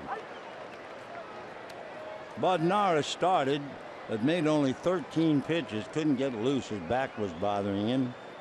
Stripling then made 53 pitches, and now Coleman got the side out in the 5th. Ground ball to short. Up with it there. Owings to make the play. 1 away. Don't forget, Dodgers and Red Sox Friday through Sunday, starting August the 7th. It's the 5th through the 7th. It'll be the only time the Dodgers and Red Sox meet this year, so don't wait. Buy your tickets now. Visit Dodgers.com/tickets. So Van Slyke grounds to short. Holding at second is Turner. And here's Grandal, who walked and single left. Grandal experienced a rarity today, although if you talk to a veteran catcher, he'll probably say, no, I remember that happened once before X number of years. The pitch in the dirt that bounced up and went up underneath the chest protector. It's called catcher's interference, and it cost a run. Patrick Corbin hustling with Tuppy Gosowicz. A runner at second, 1 out. Grandal with Puig on deck. Biggest play so far in the game. Puig hitting that ground ball to Lamb. Good double play ball. And Lamb, another, just couldn't get the double play underway. Charged with an error. And it helped give the Dodgers 3 runs and tie up the game. Corbin not quite ready. Turner at second base. 1 out. Bottom of the 5th inning.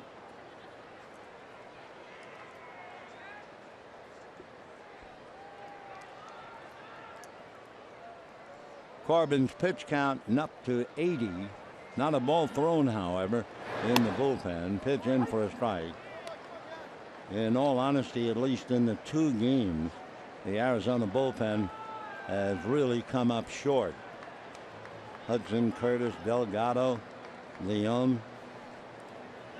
Last night they got away with it, holding the Dodgers to 2 runs. 1-1.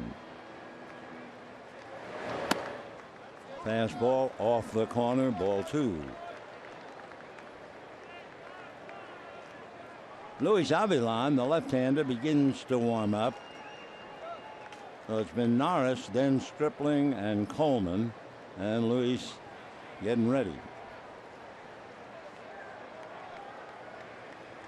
2 balls, 1 strike. Change up in for a strike. Nice pitch. 2-2.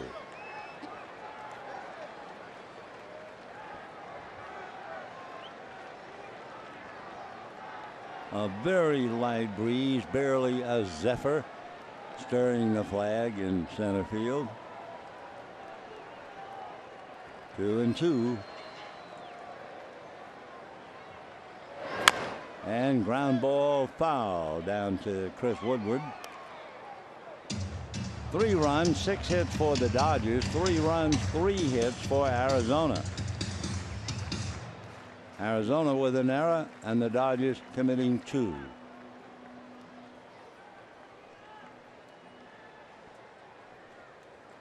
Turner a tiebreaker at second base.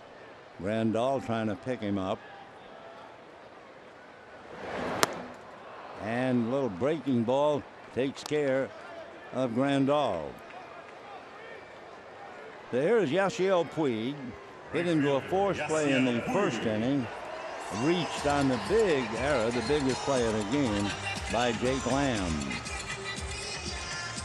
Yasiel playing in a game for the first time since the 20th of July. As usual, he kind of beats himself to death with the bat.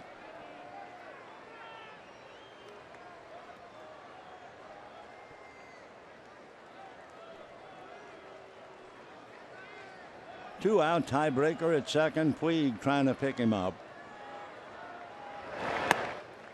Ball 1. Hitting behind Puig, TK Hernandez, who has double walked and scored a run.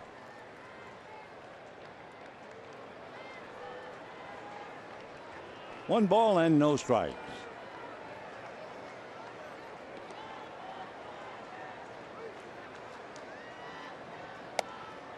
And that misses. Ball 2.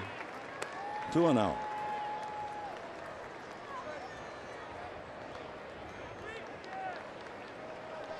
Puig looking down to Woodward for the moment. Now slowly getting back in on a 2-0 count.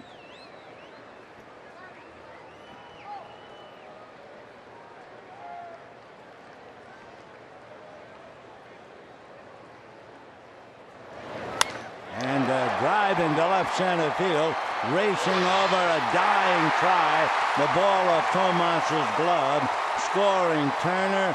Puig at second with a double, and the Dodgers lead 4-3. Tomas almost caught it. A better left fielder, a more fluid, better runner than Tomas would have caught it. But instead, it's a double off his glove. He came that close. So the Dodgers, for the first time today on a couple of doubles, take the lead.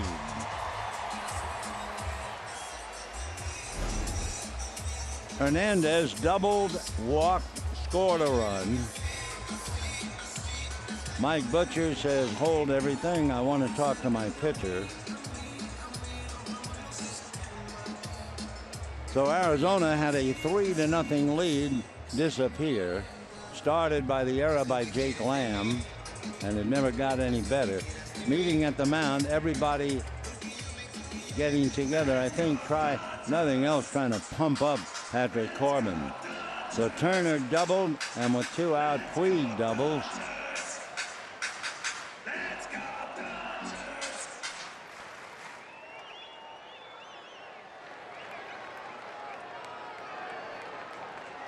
All right, Hernandez now trying to get Puig home. 4-3 Dodgers. Half a swing, 0-1. So for Corbin, working awfully hard, this next pitch will be his 90th. Not a ball thrown, however, in the Arizona bullpen. Not yet. 2 out.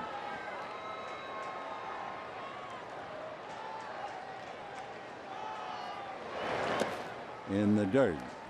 1 ball, 1 strike. So Turner doubles. 2 outs later, Puig hits one into left center. A diving try by Tomas. Ball gets off his glove. Yasiel with a double and a big run batted in. Tough afternoon, 90 pitches, and Patrick still in the 5th inning. It reminds us of Matt Cain. He went 5 innings, 93 pitches. There's a ground ball. Owens throw pulls Goldschmidt off the bag. And over to third goes Puig. So Arizona really undermining what should have been a wonderful performance by Patrick Corbin. And that throw way off the bag is Goldschmidt. So first and third, it'll be an error charge to Owens. We've had 4 errors in the game. Dodgers lead 4-3. And here is Taylor. So it's no surprise those Sunday afternoon games following the night games. Taylor has popped up and then got a break. Hit the ball up along third. Not hard. Corbin came down to pick it up and didn't have a play. So Taylor wound up with a base hit and a run batted in. 4 runs, 7 hits for the Dodgers. Puig is now at third. And over at first, Hernandez. No balls and 1 strike.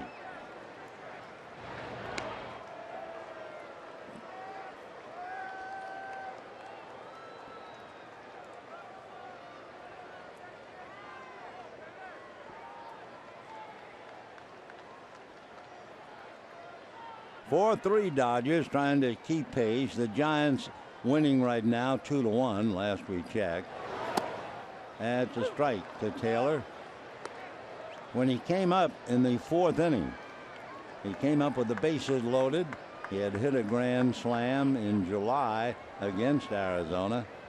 And instead of a grand slam, he hit a little squeaker about 40 feet up along third. It did the job.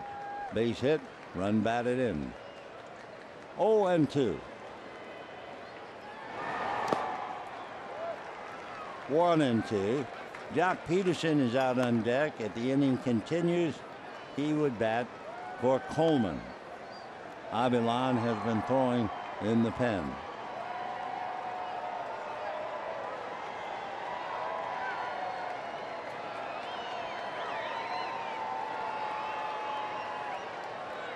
Corbin now ready to make his 95th pitch.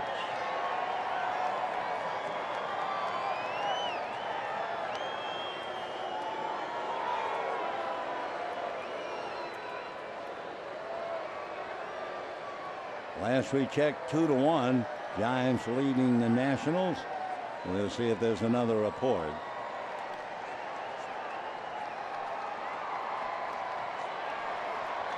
Two to 1. They're in the 7th inning up north. That's off the plate. 2-2. In the inning, Turner doubled. 2 outs later, Puig doubles off the glove of a diving Tomas in left field. Hernandez reached on the throwing error, charged to Owens.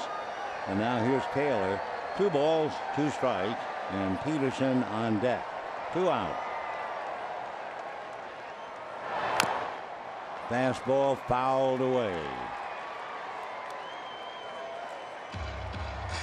If you weren't with us the very beginning, Bud Norris started for the Dodgers, labored and walked Segura, and was having trouble. They went to the mound. Then he faced Bourne after the trial. Roberts went to the mound a second time. Bourne popped up, and then Bud said, "I just can't continue. My back is tight." Stripling came in, did a great job. Then Coleman, little ground ball to the right side. Segura waits and then throws him out. But the Dodgers on 2 doubles get a run, and at the end of 5, 4-3 Dodgers.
Olson managed the Dodgers for over 20 years, and in his 23 years as the skipper, he won 4 World Championships, and his Dodgers won over 2,000 games.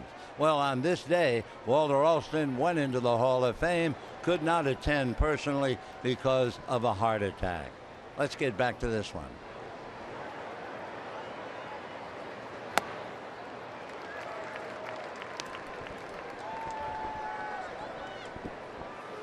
Oh, and 1 the count. Tell you a story about Walter Alston. Story that certainly has lived down through the years. That's off the plate. Dodgers had played a Sunday afternoon game in Pittsburgh, and they lost the game. And then when they got on the bus for the long drive to the airport, it was a city bus. You know, hardback and a hard seat. And the Dodger bus was going along in the freeway. It's a big, long uphill drive in Pittsburgh to get to the airport. And the Pirate bus came by, and it was one of those buses richly outfitted and flying by the Dodger bus. And the pilot of the Pirate bus, maybe egged on by the team, he honked the horn, beep, beep, beep, beep. And the Pirates went flying by the Dodgers. Well, Dodger players were unhappy anyway, and they were really ticked off that the Pirates had a much better bus. So now the players began to grumble. Here's the 1-2 pitch on the way. Inside, 2-2. And one of the Dodger players grumbled, why don't we have a bus as good as the Pirates? And the Dodger traveling secretary, without thinking, said if you had played better, you'd have a better bus. Whoa. Now you have an unhappy bus. And Walter Alston immediately said to the driver, pull over. So the driver pulled over. Alston stood up, very tall, very strong. And he looked at the entire team. His face usually got white instead of red. And he looked at the team and he said, I'm getting off the bus now, and if anybody disagrees with things, I'd like him to get off the bus and we'll talk about it. And you knew what he meant. He was challenging the entire club. That's ball 3 to Goldsmith. Well, nobody stirred, and Alston got back on the bus, and he turned to the traveling secretary and said, don't you ever make a comment about how the team plays. I will now on conduct what kind of a bus we'll have, and anybody disagrees, I'd love to talk to him. Alston sat down, silent bus. We went to the airport, flew back to Brooklyn, and the Dodgers began to play super and wound up winning a World Series. And everybody connected with the team that year said, you know what? They would not have played that well until that bus incident going uphill in Pittsburgh. That'll do it for Goldsmith. Thanks for a 6-pitch at bat so he could tell you the story. 1 away. Third baseman Jake Lamb. Jake Lamb coming up. Coleman now has picked up 3 strikeouts. Dodgers lead 4-3 in the 6th. Now let's see, Dave Roberts talking to the plate umpire. So that means a double switch. Chase Utley is coming in, and we expect the Dodgers to go to the bullpen. So Utley would be batting 9th, and we'll get back to that right after this.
A double switch. He'll play second base and bat ninth. Luis Avilan will take over on the mound, and he will go in the number 8 slot, formerly occupied by Chris Taylor. 1 out, 6th inning. Dodgers lead 4-3. A check on the Giants. Still 2-1 favor San Francisco. Jake Lamb hit into a force play, singled, scored a run, and let that double play ball off the bat of Puig get away, and that changed the entire 4th inning. Dodgers load up the right side, and ball 1. Justin Turner is the middleman, about 20 feet out into right field. Seager all alone on the left side.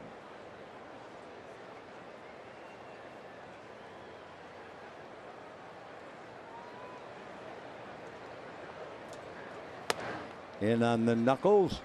2 balls, no strikes.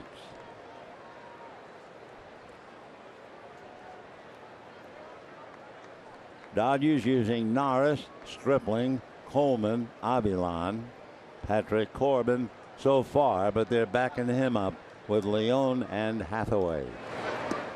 Big curveball misses. Now with Lamb's power, he has 21 home runs. There's nothing automatic for him taking 3-0. He does have another power hitter behind him, and that would be Tomas.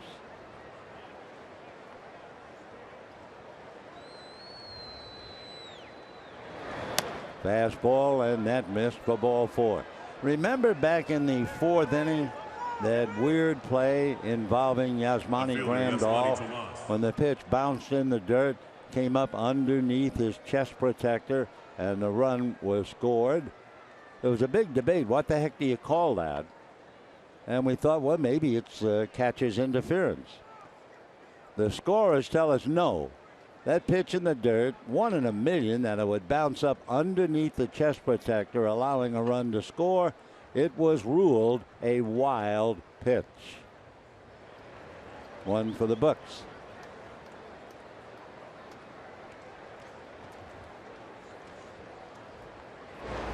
And a strike.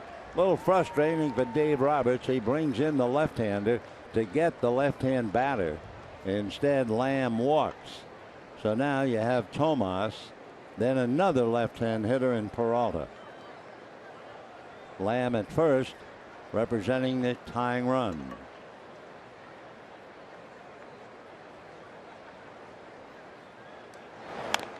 Fouled away. Jake Lamb over at first base has stolen 4 out of 5. In the Dodger bullpen, Joe Blanton begins to warm up.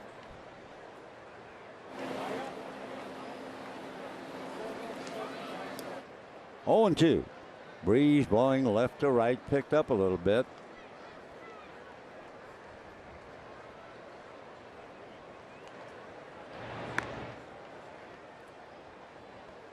Arizona scored 1 in the 1st inning.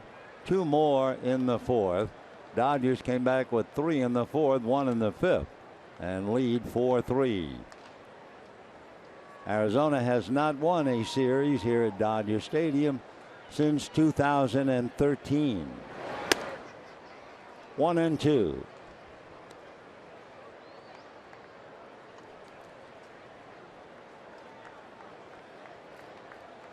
.88 degrees at the start of the game.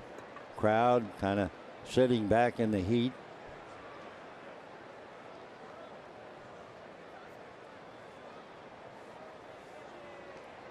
One ball, 2 strikes.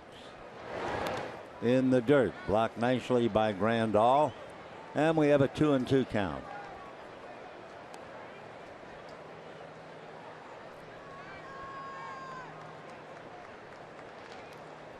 Four runs, 7 hits for the Dodgers, 3 runs, 3 hits for Arizona, each side with 2 errors.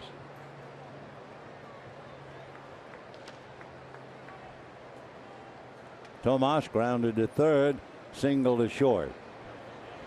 17 home runs, 14 on the road, and he lifts a pop fly. Seager and Turner calling it will be Turner. Turner wearing the sunglasses and made the play. So 2 down, and David Peralta coming up. Fielder David Peralta.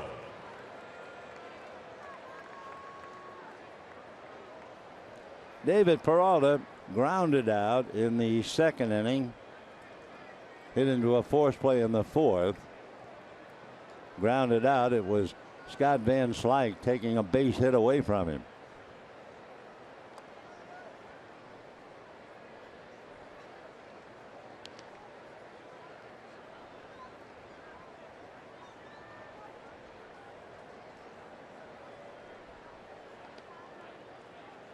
Fastball fouled away. 0-1. Still 2-1 favor of the Giants. They're in the bottom of the 7th inning up north. Big game. We'll watch it, fill you in. Meanwhile, Grandal gone out to the mound to talk to Luis Avilan. Avilan is from Caracas in Venezuela. 6'2", 200-pounder. Just turned 27. Originally signed by the Braves. Been quiet. I expected to hear some trading news today, but outside of a flurry in the morning, not much going on yet, which is the operative word.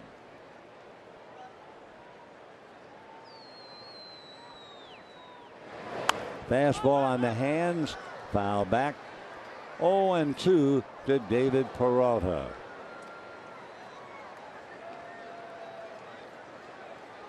Peralta came into the game hitting .260. The converted pitcher who has done a great job to come back, be a good outfielder. He was out with a lower back sprain for about 2 weeks.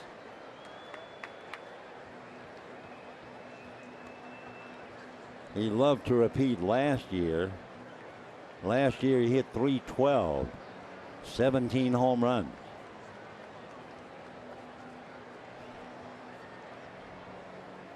Oh, 0-2. And ball 1 to Peralta.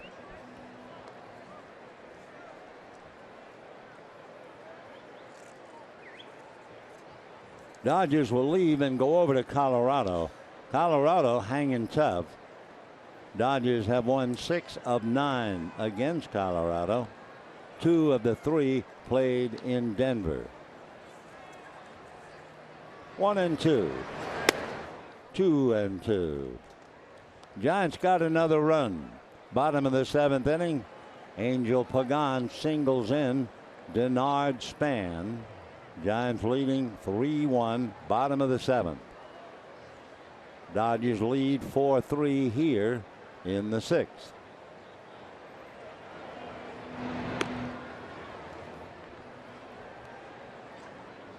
Chris Owings waiting on deck.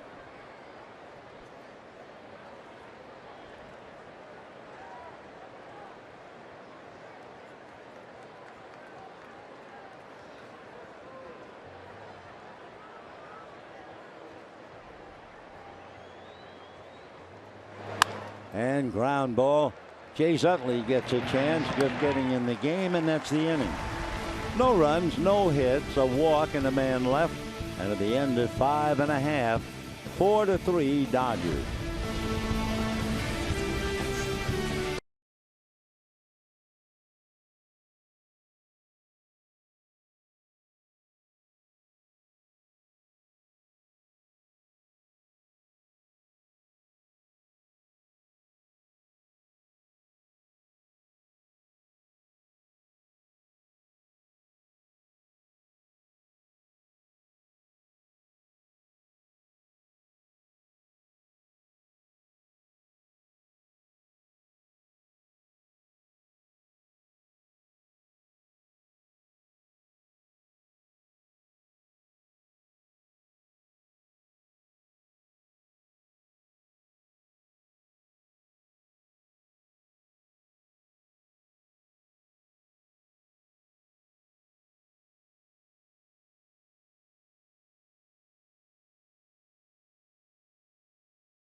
Dodger Baseball on Sportsnet LA is brought to you by Nissan.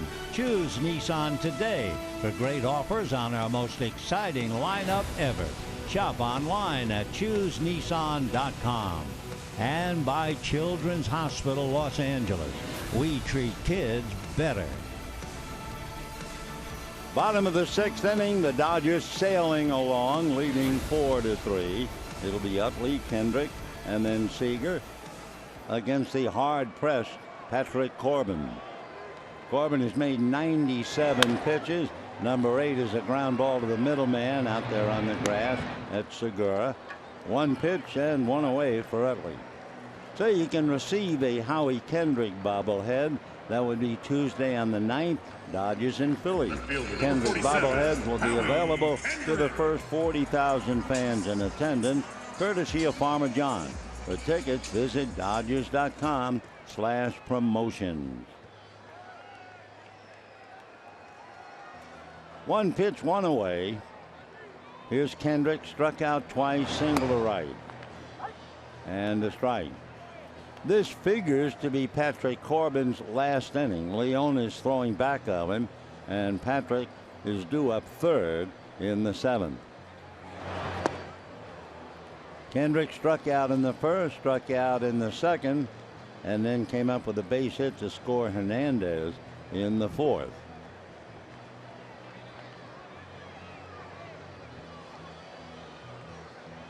Oh, 2. That's a slider that gave Kendrick a bad time the first 2 at-bats. As you can see, Corbin now has over 100 pitches.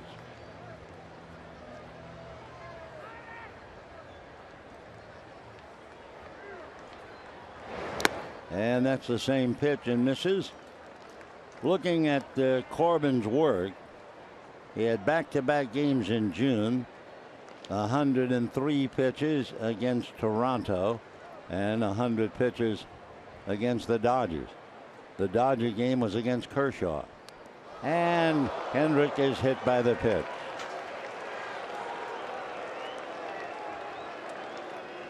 So Howie gets nailed, goes to first, and Corey Seager coming up. Corey Seager.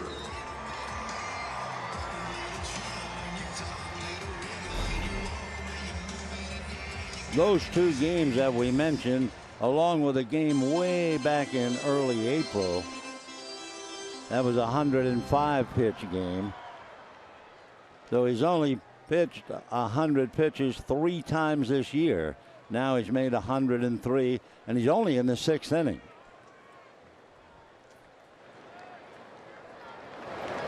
And ball 1. He made 27 pitches in the first inning, 28 pitches in the 4th, and 23 in the 5th. That's asking a lot.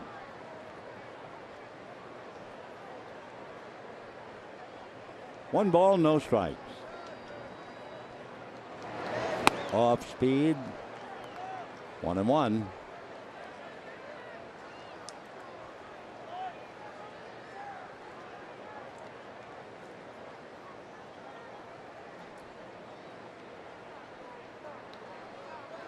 Seager single to left, grounded to short, and struck out.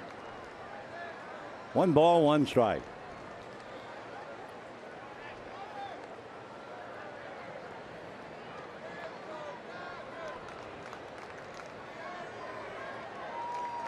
Corbin basically fastball, slider, and change.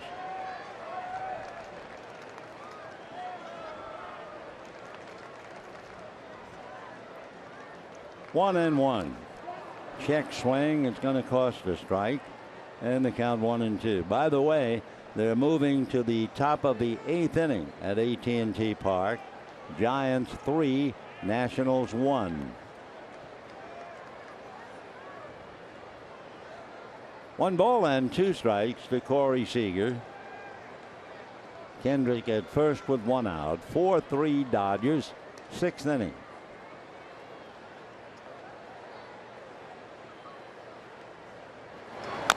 And little roller foul off to the right. Game right now is about 2 hours and 20 minutes old and started off delayed. when Bednaris was hurting. They made 2 visits to the mound.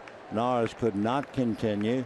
Stripling was brought in, replacing technically an injured pitcher, so he was allowed to take as much time as he wanted to warm up. So that ate up a lot of time. Fastball is lined into left field, base hit. Stopping at second is Kendrick, and that'll bring up Justin Turner. And for Seager, he goes 2 for 4. Third baseman number 10, Justin Turner. Turner flied to right, struck out, and doubled, scored a run. And let's see, that might be all for Corbin. 108 pitches. He was undermined. The error by Jake Lamb really wrecked him, and off he goes. So we'll be back with the Dodgers leading 4-3 after this.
.108 pitches and gives way now to Dominic Leone. 4-3 in favor of the Dodgers. For Arizona, it's a case of who's here and who's not here. They just brought up another pitcher by the name of Evan Patrick Marshall, who's from Mountain View and Sunnyvale. But Leone just called up recently, and he picks up the burden. There's a Lewin and a Leone. Dominic Joseph Leone from Norwich, Connecticut, went to Clemson. He was originally drafted by the Mariners, and he's 5'11", 210. He'll be 25 in October. So a young reliever, Dominic Leone. 2 on, 1 out. Turner at the plate and a strike. Dodgers lead 4-3. Turner flied to right, struck out, doubled, scored a run, and behind him, Scott Van Slyke.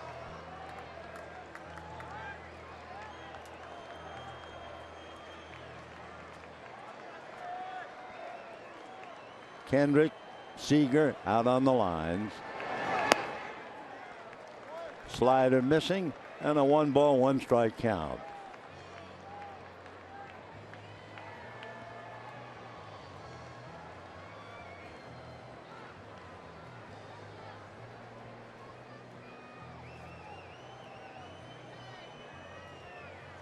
One and one.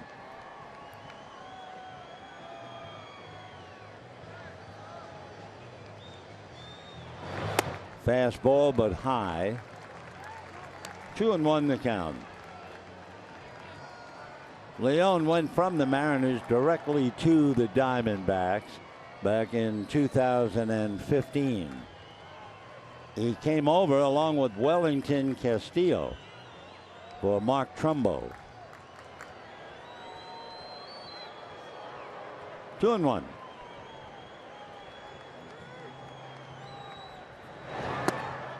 and a little low, and 3-1. For Leon, basically fastball, cutter, and a changeup.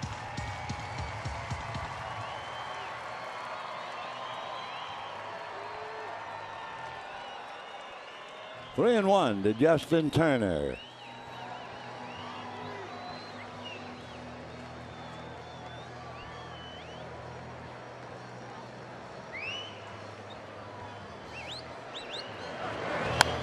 Foul back. 3-2.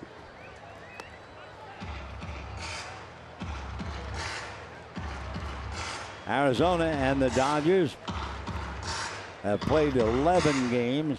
Dodgers have won 6. Arizona in last place, still having beaten the Dodgers 5 times. 3-2 with 1 out.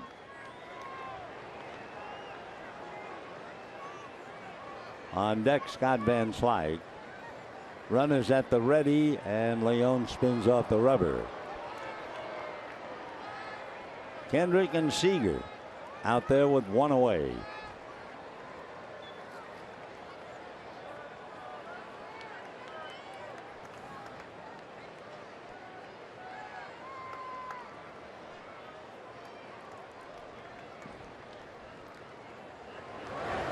Fastball, line drive off the glove of Owings. He might have lost sight of the ball as Kendrick ran by him.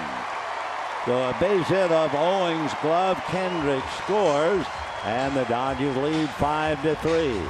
Owings came so close to catching that ball. I just wonder if Kendrick going by had anything to do with the play. So a hopper right there off the glove. So we'll give Turner a base hit and a run batted in. Kendrick brings it home. Leon is welcome to the club.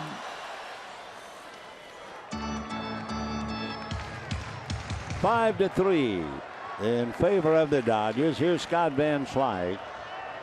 So you have Seager at second, Turner at first, and Van Slyke followed by Grandal. That run is charged to Corbin. 0-1.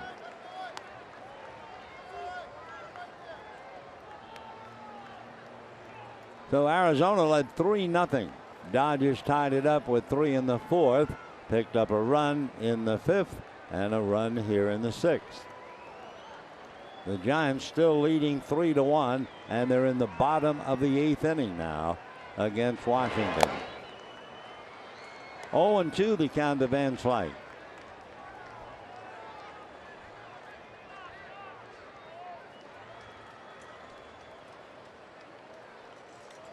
Dodgers heading for the mile-high city of Denver for 3 games with the Rockies. The Rockies very stubborn. They're hanging in all the way. Here's the strike 2 pitch on the way. Swung on, pop foul, out of play. While the Dodgers are in Colorado, the Giants are on the road. They play Philadelphia, then they play Washington 3 more times in the nation's capital, and finish up with 3 in Miami. So they have a tough road to hoe, and the Dodgers, after Colorado, they'll have some trouble at home. 0-2. Check swing and strike 3. So Van Slyke couldn't hold back. 2 down, and Grandal coming up.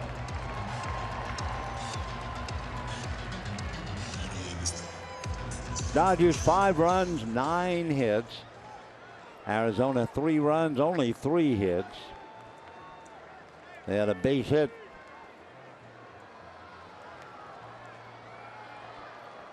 There were 3 hits in the 4th inning. Their first inning, when they scored a run, no hits, just a couple of walks and an error. Ball 1 to Grandal. Owings, Gosowicz, and Leon. They're due up in the 7th inning. Dodgers with 2 on, Seager and Turner.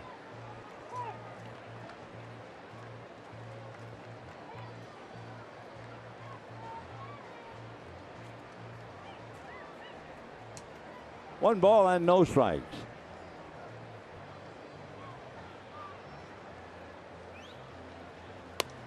And that dropped in for a strike. 1-1. Grandal, as a left-handed batter, looks almost like he's posing for a picture. He holds the bat in the right hand and he puts his left hand on his right shoulder. Rather unusual stance. But then he gets ready. And the 1 ball, 1 strike count. That's going to go foul. 1-2.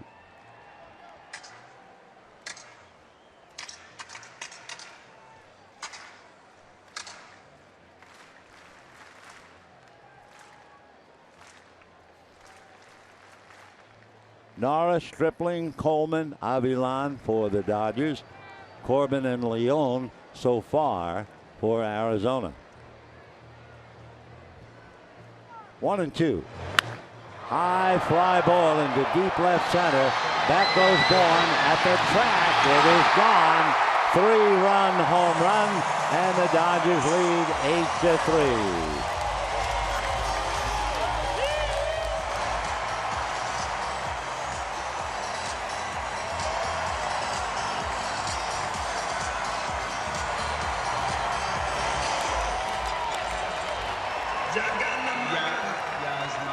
Well, the story is the same throughout the 3-game series. Every time Chip Hale goes to the bullpen, it is a disaster. So it is 8-3 in favor of the Dodgers. For Grandal turning around, he hits his 15th home run, 14 of the 15 batting left-handed. And here is Yasiel Puig. And he takes a strike. 0-1.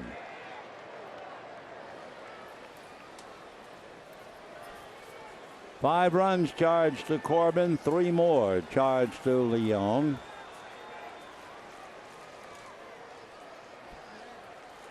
On 1. Big wild swing. 0-2 the count. For Leon, in 10 innings, that would be the 4th home run he's given up.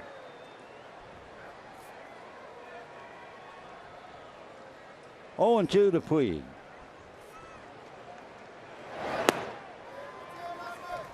Puig hit into a force play in the 1st inning, reached on an error in the 4th, and double last time up. Grandal sitting back, adjusting the equipment after making a huge contribution. 1-2. 2-2.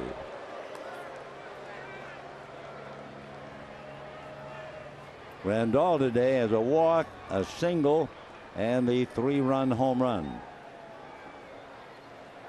Yasmani amazing. So many home runs left-handed and 1 right-handed. 2-2. And that's promptly lined into left field. So Puig comes up with his 2nd hit. So he's 2 for 4. And the batter will be Kike Hernandez. Center fielder, number 14, Kike Hernandez.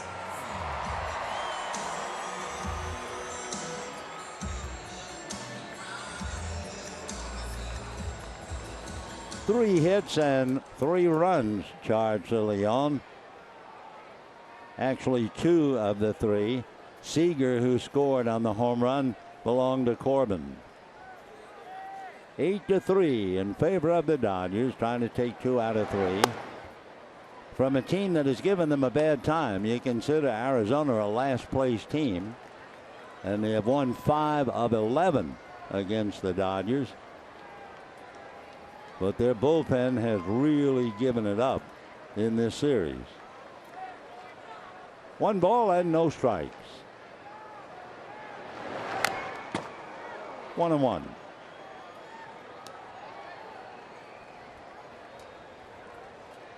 Andrew Toles, who crashed into the wall in right field, cut his lip last night. Out on deck to do a little pinch hitting. Remember, Avilan is in the number 8 slot. 1-1.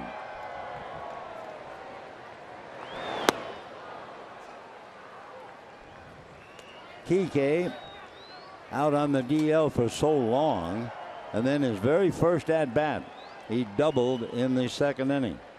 Since then, walked and reached on an error, scored a run. 1-2. And down he goes to end the inning, but not before the Dodgers put up 4. And 3 in a hurry. One swing by Yasmani Grandal, and it's 8-3 Dodgers.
Well, the Dodger calendar shows 3 with Colorado in Colorado. That would be next Tuesday, Wednesday, and Thursday.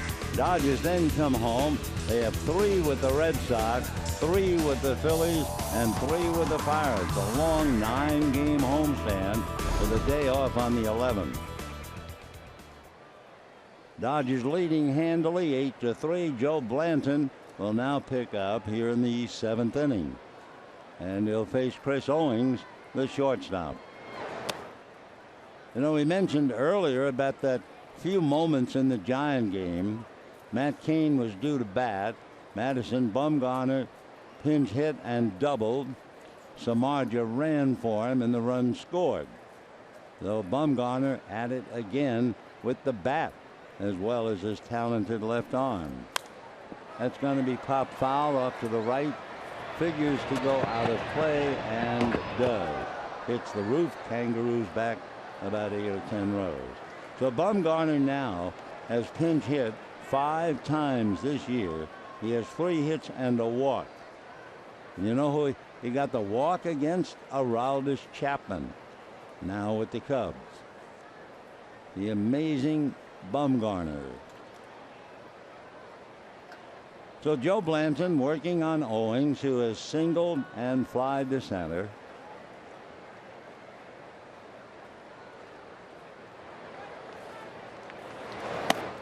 That's in for a strike. 1-2. Blanton with a record of 4-2. Working on Owings, who has 2 home runs.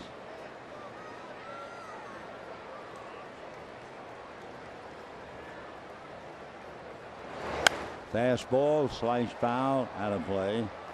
Blanton now in his 50th game. Big Joe, and he is big. He's very impressive looking physically.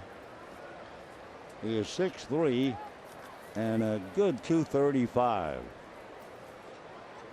1-2.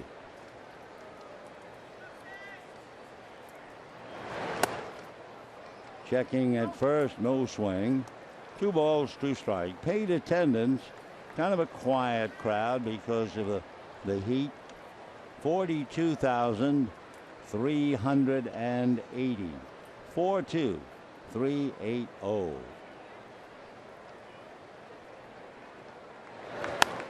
Another foul ball. Dodgers in the last 3 innings taking the game apart. 3 in the 4th, 1 in the 5th, and 4 in the 6th. So the Dodgers 8 runs, 11 hits. Arizona 3 runs, 3 hits. Arizona once led in the game 3-0. Foul back. That almost got the on-deck hitter, Tuffy Gosowicz. 2-2. Very quiet. Like the baby.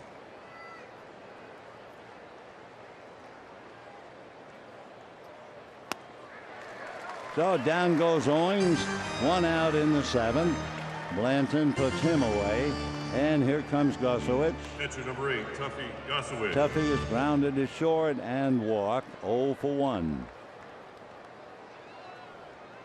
Phil Gosselin, a very successful pinch hitter, is now out on deck to bat for Leon.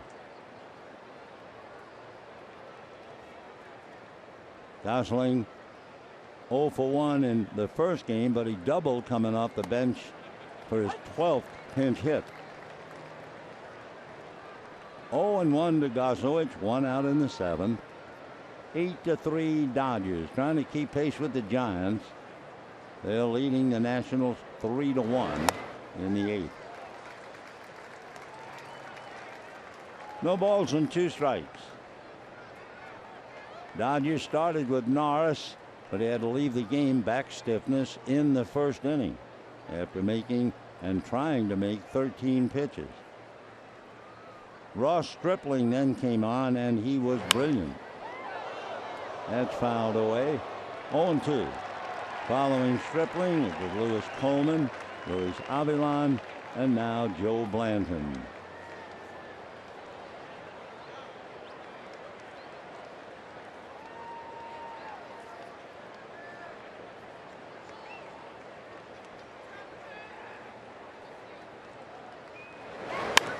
And lifted into shallow right field. Utley backing out, but Puig has the play and makes the catch.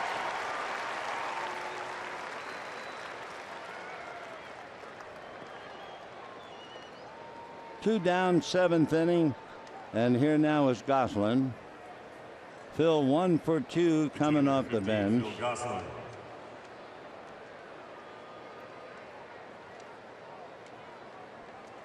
Gosselin over his last 26 games hitting .301.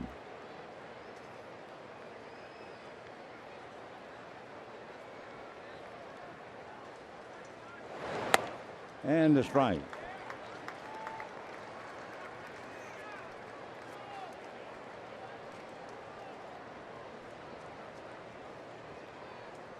Eight to 3 Dodgers, 2 out, 7th inning.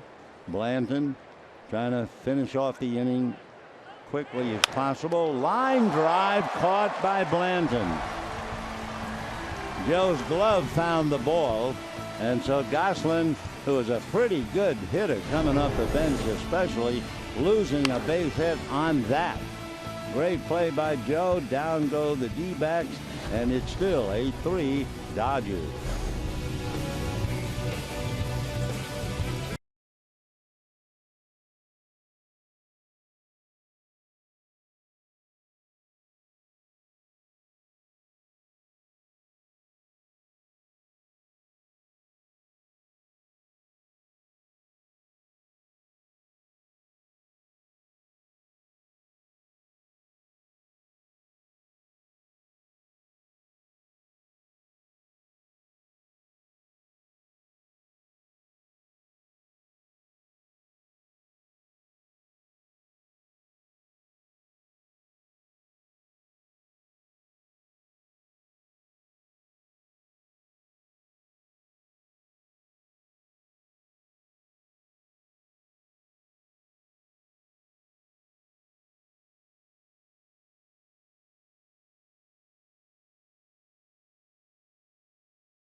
A lot of joy on and off the field here at Dodger Stadium. Dodgers leading 8-3, and they'll take a look now at Steve Hathaway. Steve, a 14th round pick by the Diamondbacks 3 years ago. Andrew Toll's pinch hitting for Blanton with Utley on deck. No balls and 1 strike to Andrew Toll. Big breaking ball up and away. Basically fastball, curveball, and change. Hathaway, 6'1", 185, out of Acton, Massachusetts. 1-1. Fastball away. Signed by the Diamondbacks, and he's been in the minor leagues and called up. He went to Dean College and transferred to Franklin Pierce. And a drive to the gap in right center. Over to cut it off is Bourne. So Andrew Toll comes off the bench and singles to center, opening up matters in the 7th. And Chase Utley coming up. Second baseman, number 26. For the Dodgers, everybody piling up at least a hit. Scott Van Slyke 0 for 3 with a walk. Everybody else has 1. Of course, Utley just got in the game and grounded out in the 6th inning. Kenta Maeda is now going to run.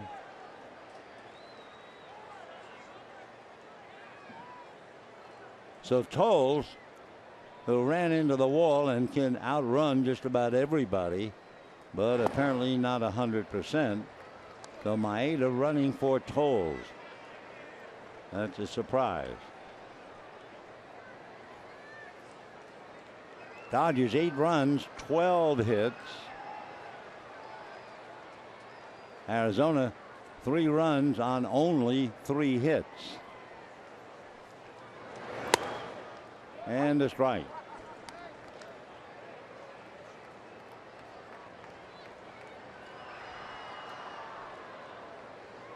Utley came into the game in a double switch, finishing up at second base after Taylor had himself a 1 for 3 game. Ball 2, 2-1. Don't know very much about Steve Hathaway since he just called up. We do know by the time he signed with Arizona, he'd already had 2 surgeries. 2-1. Ground ball foul. 2-2.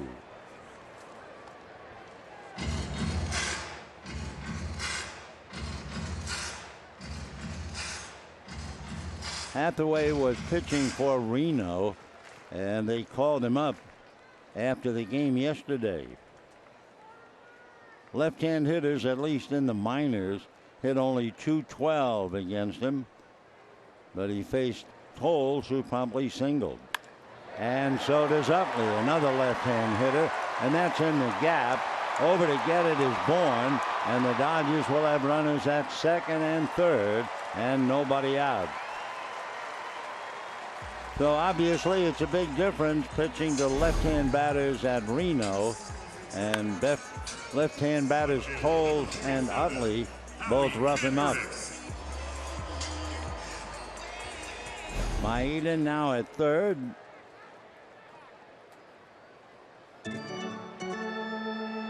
And the batter will be Howie Kendrick.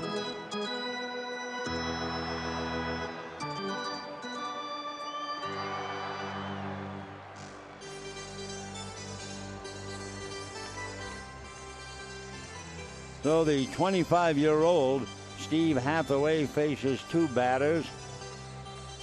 To my knowledge, this would be his major league debut, and 2 left-hand hitters rough him up. Now we'll get the right-hand batter in Howie Kendrick, who struck out twice, singled to right, and was hit by a pitch.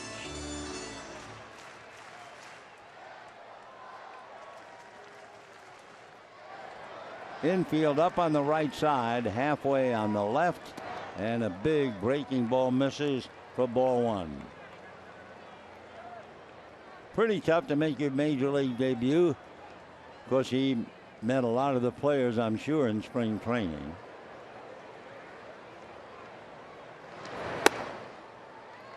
First hitter singles, next hitter doubles. First base open, and he's behind to Kendrick, 2-0.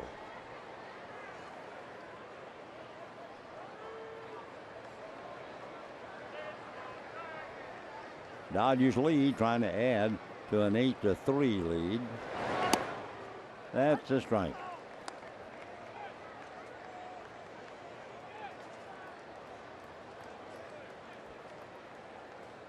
Dodgers 8 runs now on 13 hits.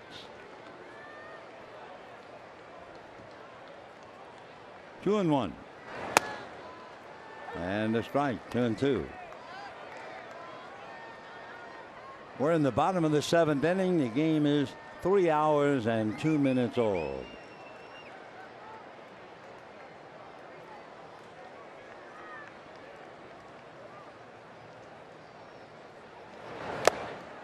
And Kendrick goes down on a fastball, and we have 1 out. Say, don't forget, on the road traveling, you want to watch the Dodgers, subscribe to MLB TV Premium for live or on-demand baseball on over 400 devices. Blackout and other restrictions apply, so visit MLB.tv for details. So Kendrick strikes out a 3rd time. 1 out, 7th inning. Here's Seager. 2 singles, grounded to short, and struck out. Off speed for ball one, changeup.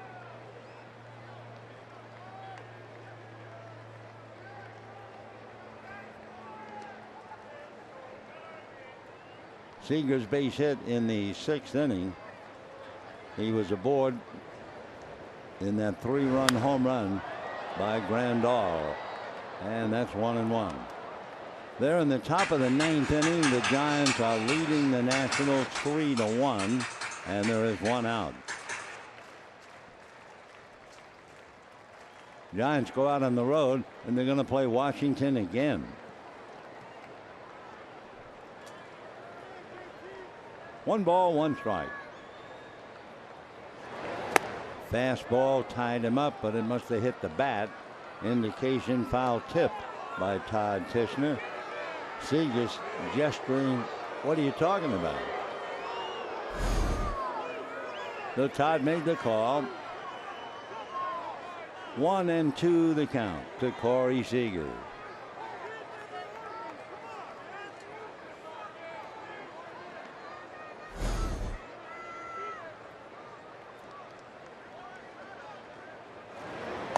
Off speed, breaking ball away, no swing, says Bill Miller, and a 2-2 count.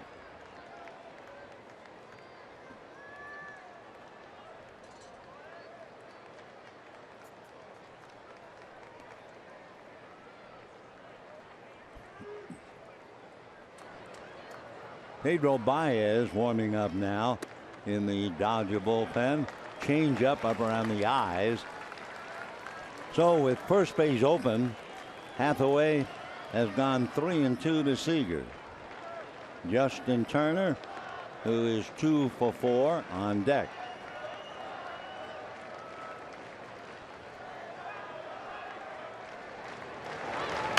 Fouled away. Up north, Santiago Casilla, big right-hander throwing for the Giants. He is facing the pinch hitter, who is Daniel Murphy. Murphy with a man aboard and 2 out, representing the potential tying run. And Murphy having a great year. 3-2. Fastball foul back.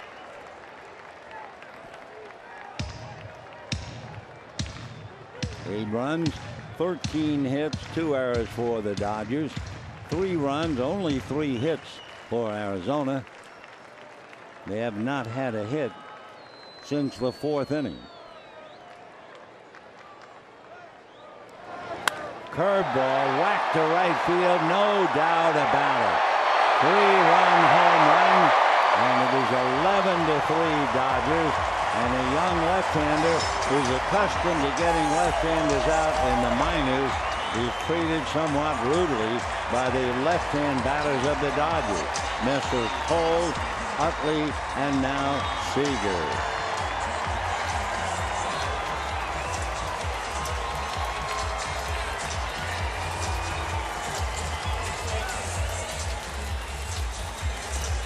So Corey Seager delivers. Chris Hale making another one of those painful walks to the mound. For Seager, he now has 18 home runs, 50 runs batted in. And for Corey, it's his first home run since the end of June in Milwaukee. So he went over 20 games and hits it out. We'll be right back.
Wide open. They lead Arizona 11-3. Though that means for Corbin, he allowed 5 runs, or at least he was charged with 5, and 6 more come pouring over from that very generous Arizona bullpen. Daniel Hudson lit up briefly in that 7-inning game when the Dodgers off the deck down 7-3.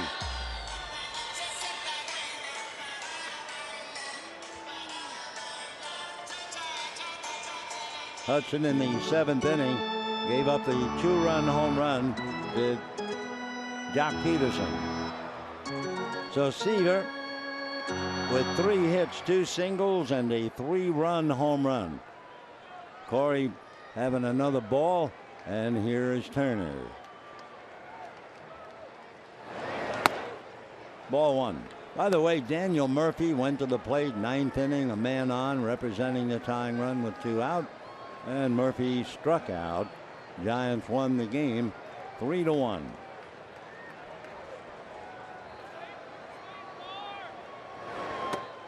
That's got the corner. 1 ball and 1 strike. 11 runs, 14 hits for the Dodgers. 3 runs, 3 hits for Arizona.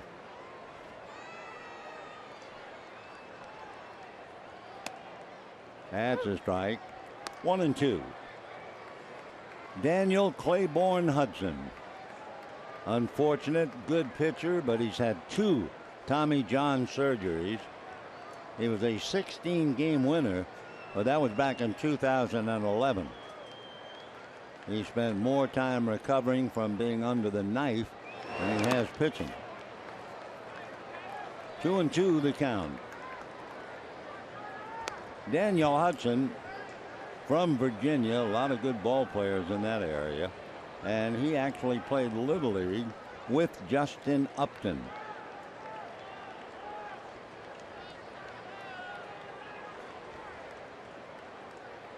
2-2 to Turner. Fly to right, struck out, doubled, singled.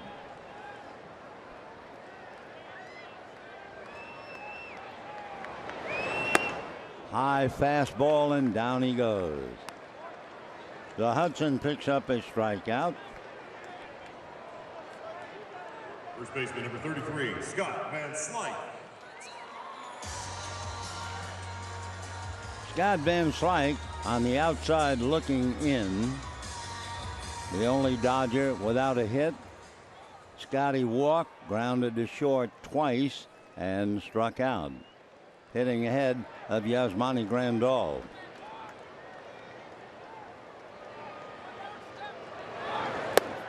Breaking ball drops in for a strike. 0-1.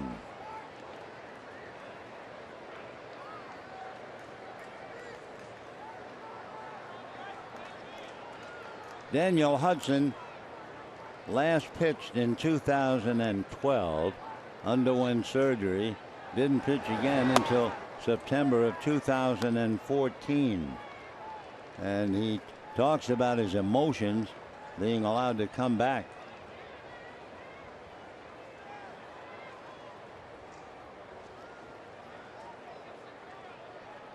"29 years old, Daniel Hudson." Foul back. 1-2. Van Slyke 0 for 3 with the walk. Playing first base, giving Adrian Gonzalez a little time off. Hudson is big, 6'3", about 225.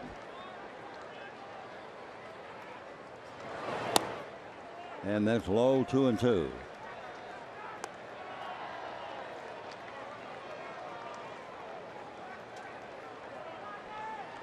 Hudson fastball, slider, an occasional curve, and a changeup.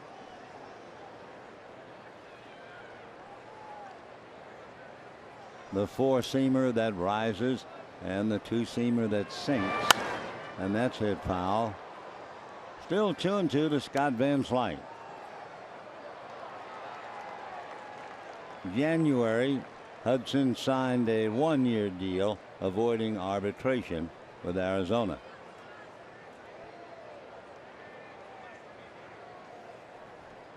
Hudson had gotten away going back to the club that originally signed him, the Chicago White Sox, but then they got him back.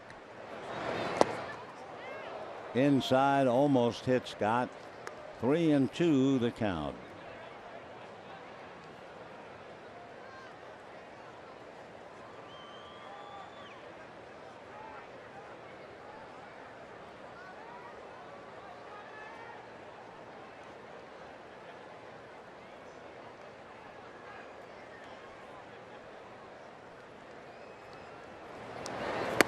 And down goes Van Slyke. So the Dodgers go down on strikeouts, but not before they add some more. 3 runs. It's Corey Seager driving one out against Young Hathaway. And the Dodgers at the end of 7 lead 11-3.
Well, we have reached the 8th inning, and what a splendid day for Corey Seager.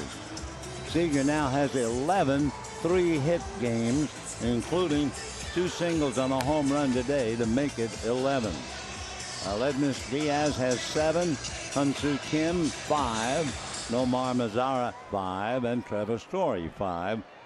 Dodgers will see Story in Colorado starting Tuesday. For the Dodgers, it's Baez picking up. So Norris started, couldn't continue. Then it's been Stripling, Coleman, Avilan, Blanton, and Baez.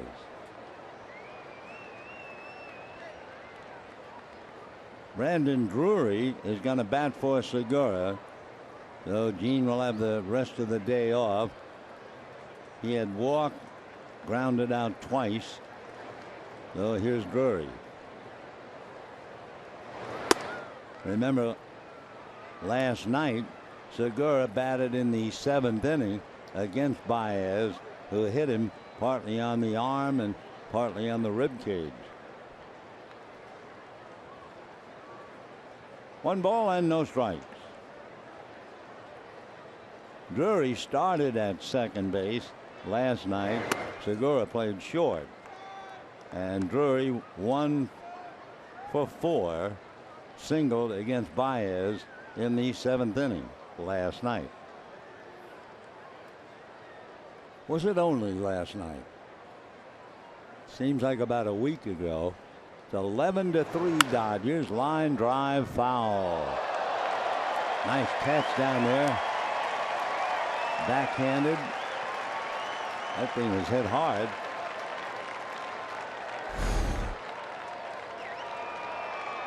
Two and one.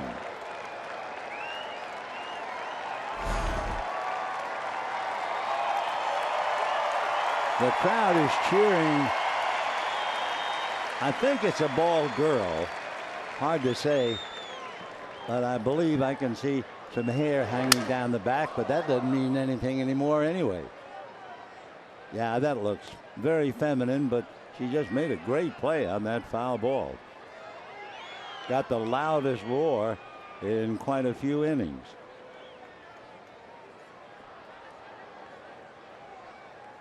Meanwhile, Grandal going out to talk to Baez.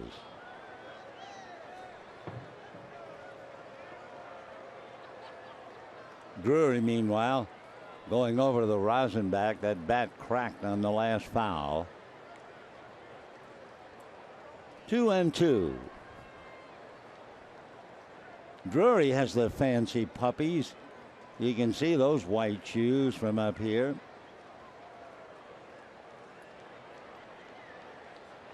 Red and white. The white really shines when you look down on it. 2-2. And strike 3 call. Fancy shoes or otherwise. So down goes Drury, and that'll bring up Michael Bourne. Center fielder number 1, Michael Bourne.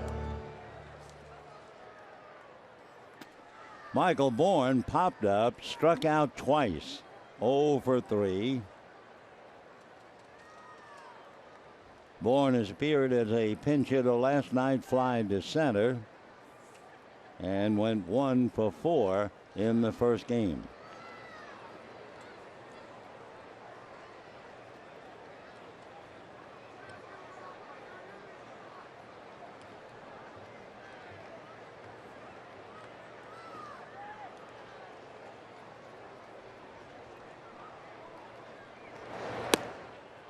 Ball 1.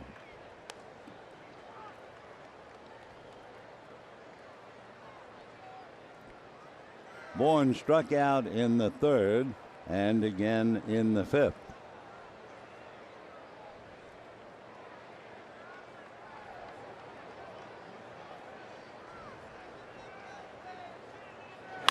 And fly ball right there, Hernandez. So quickly, 2 out in the 8th inning, and Paul Goldschmidt coming up. First baseman number 44, Paul Goldschmidt. Well, shut down Goldie, and you've just about shut down Arizona. Today his walk rounded out, struck out, 0 for 2. 298 batting average. And his average against the Dodgers here at Dodger Stadium has taken somewhat of a beating. Last time we checked, he was hitting .343 here. I think when they arrived, he was hitting .362. He's still the number 3 visiting hitter. Roberto Clemente batted .377. Brad Hawpe, playing for Colorado, batted .362. And Goldie, .343. 0-1.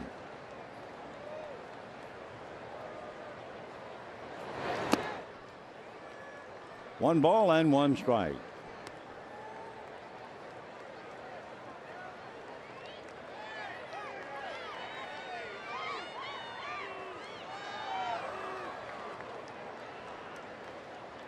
Two out, 8th inning, 11-3 Dodgers. And a strike. 1-2.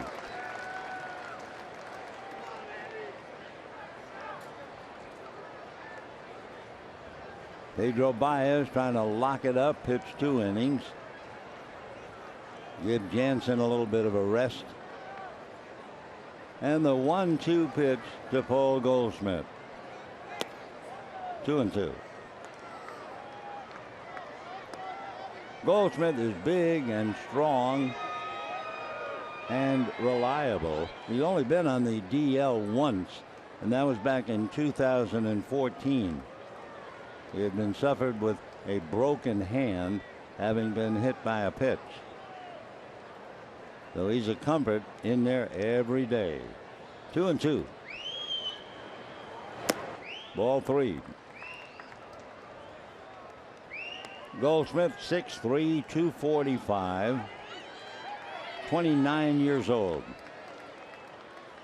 Signed out of Texas State University, came up to the Diamondbacks 2 years after they drafted him, and he's been there since. 3-2. Jake Lamb on deck. Fastball fouled away. In a game like this, 11-3, you just figure it's a runaway, but it wasn't. Arizona led 3-0, and if there is one single play in which you could put your finger on, it would be the error charged to Jake Lamb on what looked like a perfect double play ball off the bat of Yasiel Puig. Third baseman tried to glove and throw, and the ball came out of his hand in haste, and the Dodgers went on to score 3, tie it up, and then they've broken it apart ever since. Little ground ball. That was a bad ball. Goldie went after it, and that'll be that. So 8 in a row since the last Arizona runner, and that was on a walk. And at the end of 7.5, 11-3 Dodgers.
Dodger Baseball on Sportsnet LA is brought to you by BMW. See a Southern California BMW Center today for exceptional offers. Bottom of the 8th inning, it's 11-3 Dodgers. Yasmani Grandal had a lot to do with it, broke the game open with a 3-run home run in the 6th inning. Now he'll face Evan Patrick Marshall. And promptly hits one to the gap in left center, and it gets by and goes to the wall, and Grandal into second base. Tomas trying to get over, couldn't do it. And Grandal now having a big game with a walk, a single. Now the line drive that will no doubt go as a double. And here's Yasiel Puig.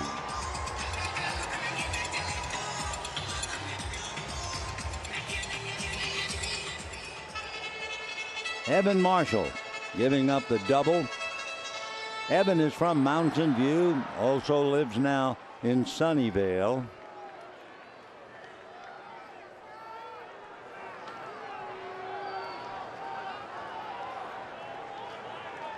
Puig hit into a force play, hit the ground ball, and Lamb had a double play and instead let the ball get away. That was a huge play. Dodgers scored 3, tied it up, and that undermined the work of Patrick Corbin. Puig then doubled and singled and hits one just fair inside first and down the line. Scoring easily will be Grandal, and Puig at second base with a double. And the Dodgers lead 12-3. So Puig hasn't played since July 20th, and he has 2 doubles and a single in 5 at-bats. Grandal comes in. By the way, for Yasmani Grandal, he has 31 home runs for the Dodgers, 16 last year, 15 this year. 9 of them, including the one today, a 3-run home run. And ball 1 now to Hernandez. So Grandal singled, hit a 3-run home run, and doubled.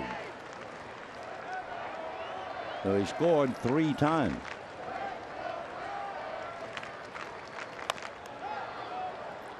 Hernandez fouls it off. For the Dodgers, 12 runs on 16 hits.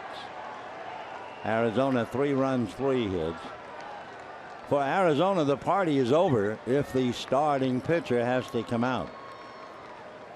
They have a young bullpen. They're constantly changing the bullpen, trying to find the solution to a huge problem.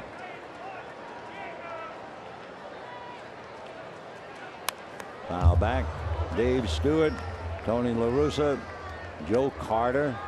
They're all trying to figure it out. Very experienced, very successful men.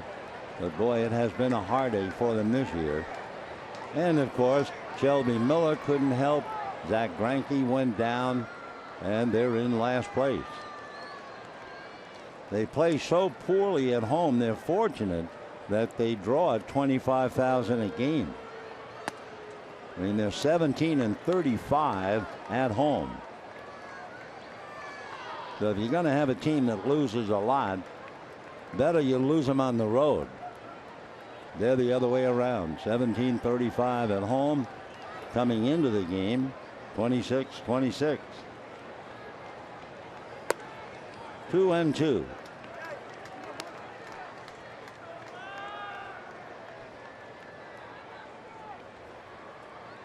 Waiting on deck, Jock Peterson.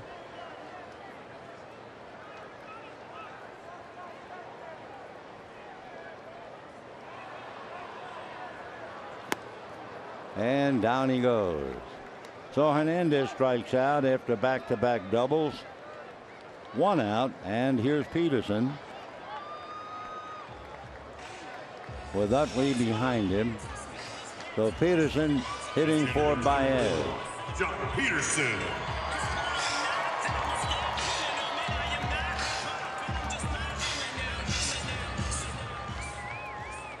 Peterson with 15 home runs. Hit one in the inning last night in the 9th with the bases empty. Dodgers lost 4-2. But the game before, he doubled in 2 and homered in 2 to have a 4 RBI game. No balls and 1 strike. Down in the bullpen, J.P. Howell asked to pitch the 9th inning. 2 of the 3 hitters due up are left-handed, and that would be Lamb and Peralta. Dodgers are not finished with Arizona, not at all. Dodgers play 3 here with Arizona the first week in September, and they go over to Arizona the middle of September and play 4. Well, the Arizona team last place, but they've beaten the Dodgers 5 times out of 11 this year. 0-2.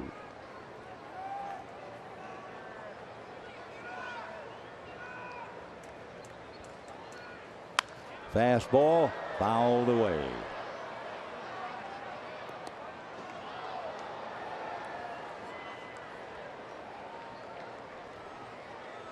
Chris Taylor started in the number 8 slot. Tolles eventually one of many to occupy that spot, single to center. And now Peterson batting for Baez. 0-2. 1-2. 1 out. Puig at second. 12-3 Dodgers.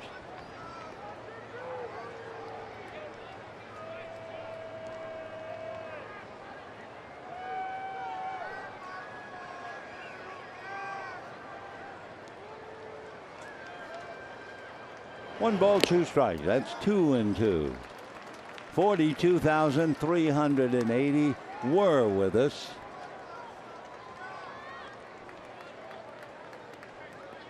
Arizona will go home and play Washington and then Milwaukee.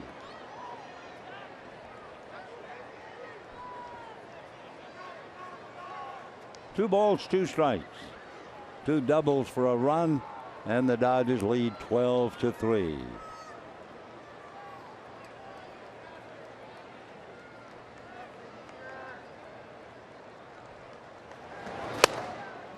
Inside, ball 3.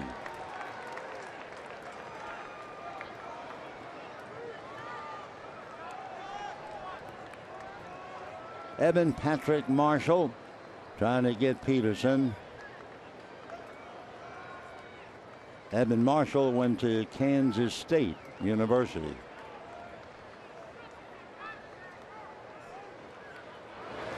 Fastball hammered. It's a question of how far. Halfway up.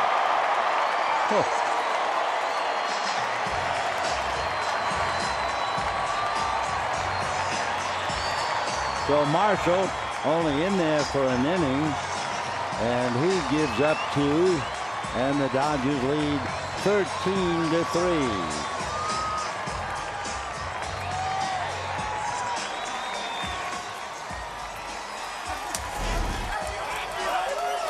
So Peterson now has hit 3 home runs in the series. And that thing was gone the moment it left the bat. Fastball up, out over the plate. Marshall kind of threw his hands in the air, except to say, how could I have thrown it there? So the Dodgers lead in this thriller 14-3.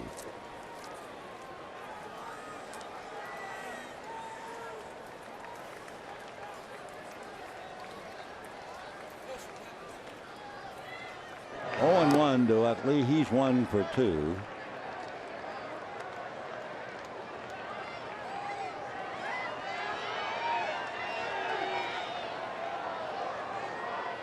Dodgers scored 15 runs in San Diego right at the beginning of the year. Now they've got 14 today. That's a strike. So 9 runs charged to the bullpen again.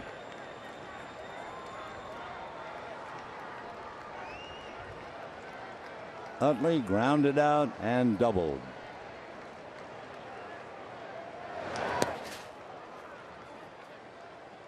Down in the dirt. Good catch by Gosowitz. So that'll do it for Utley. 2 down. Howie Kendrick coming up. 47, Howie Kendrick. Kendrick struck out 3 times today, but he also singled, hit by a pitch, scored a run.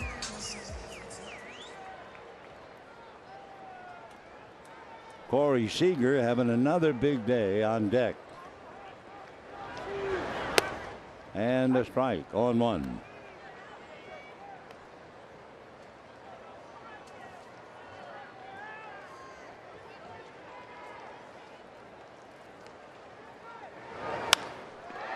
And that's going to be hit right at the second baseman Drury, and that's the end of the inning.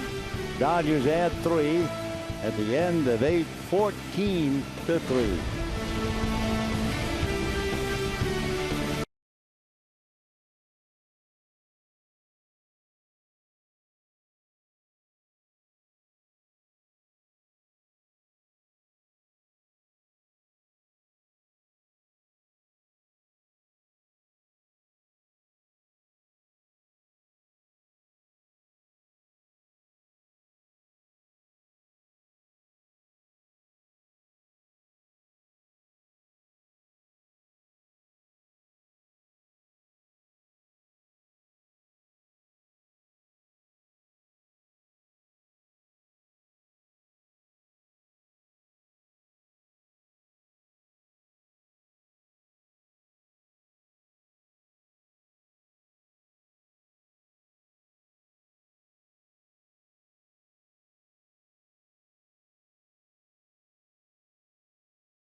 Today they'll travel tomorrow, and then Tuesday at 5:40 our time, Brandon McCarthy and John Gray. McCarthy 2-1, pitching brilliantly, and John Gray hanging in with a 7-4 record. Gray piling up 114 strikeouts, so he'll be the next Dodger challenge. Talking about challenge, remember Bud Norris started, made 13 pitches. His back was tight. He could not stay in there. So Ross Stripling came in, went 3 2/3. Then Louis Coleman, Luis Avilan, Joe Blanton, Pedro Baez, and now J.P. Howell. Dodgers moved some people around. Kike goes to right field. Peterson, who just homered, is in center, and Puig comes out.